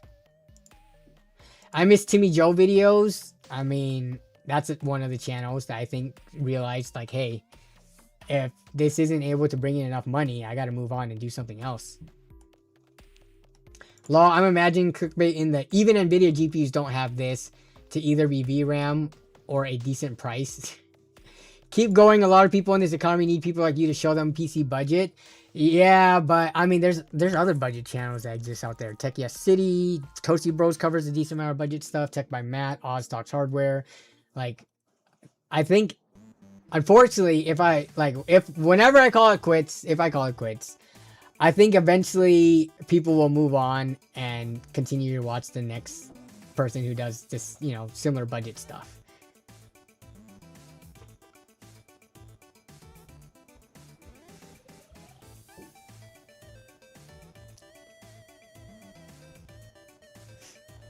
All right, we have been going on for 2 hours and 50 minutes.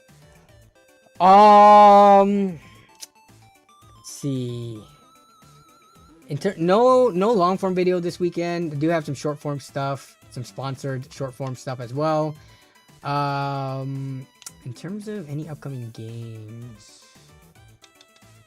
nothing I can think of that I'm looking forward to, but won't have time to play. But yeah, I think I gotta go grab some dinner, then help the girls with the bath, and then hang out with them until bedtime. So, thanks for everybody who hung out for the stream, waited for me to poop, and all that good stuff. Yeah, I appreciate you guys, and I will be in the Discord server as always, and we will have a stream next week, same time, same place as always. So you guys have a great rest of your evening or day, wherever you are in the world. Have a great rest of the week. And have a great weekend coming up. It is Father's Day this weekend. I don't know what the plan is for Father's Day for me or my stepdad. So yeah, I'll talk about it on Wednesday. But for all the fathers out there, happy early Father's Day. Hope you have a great weekend with your kids. And yeah, I will see you guys next time. Bye-bye.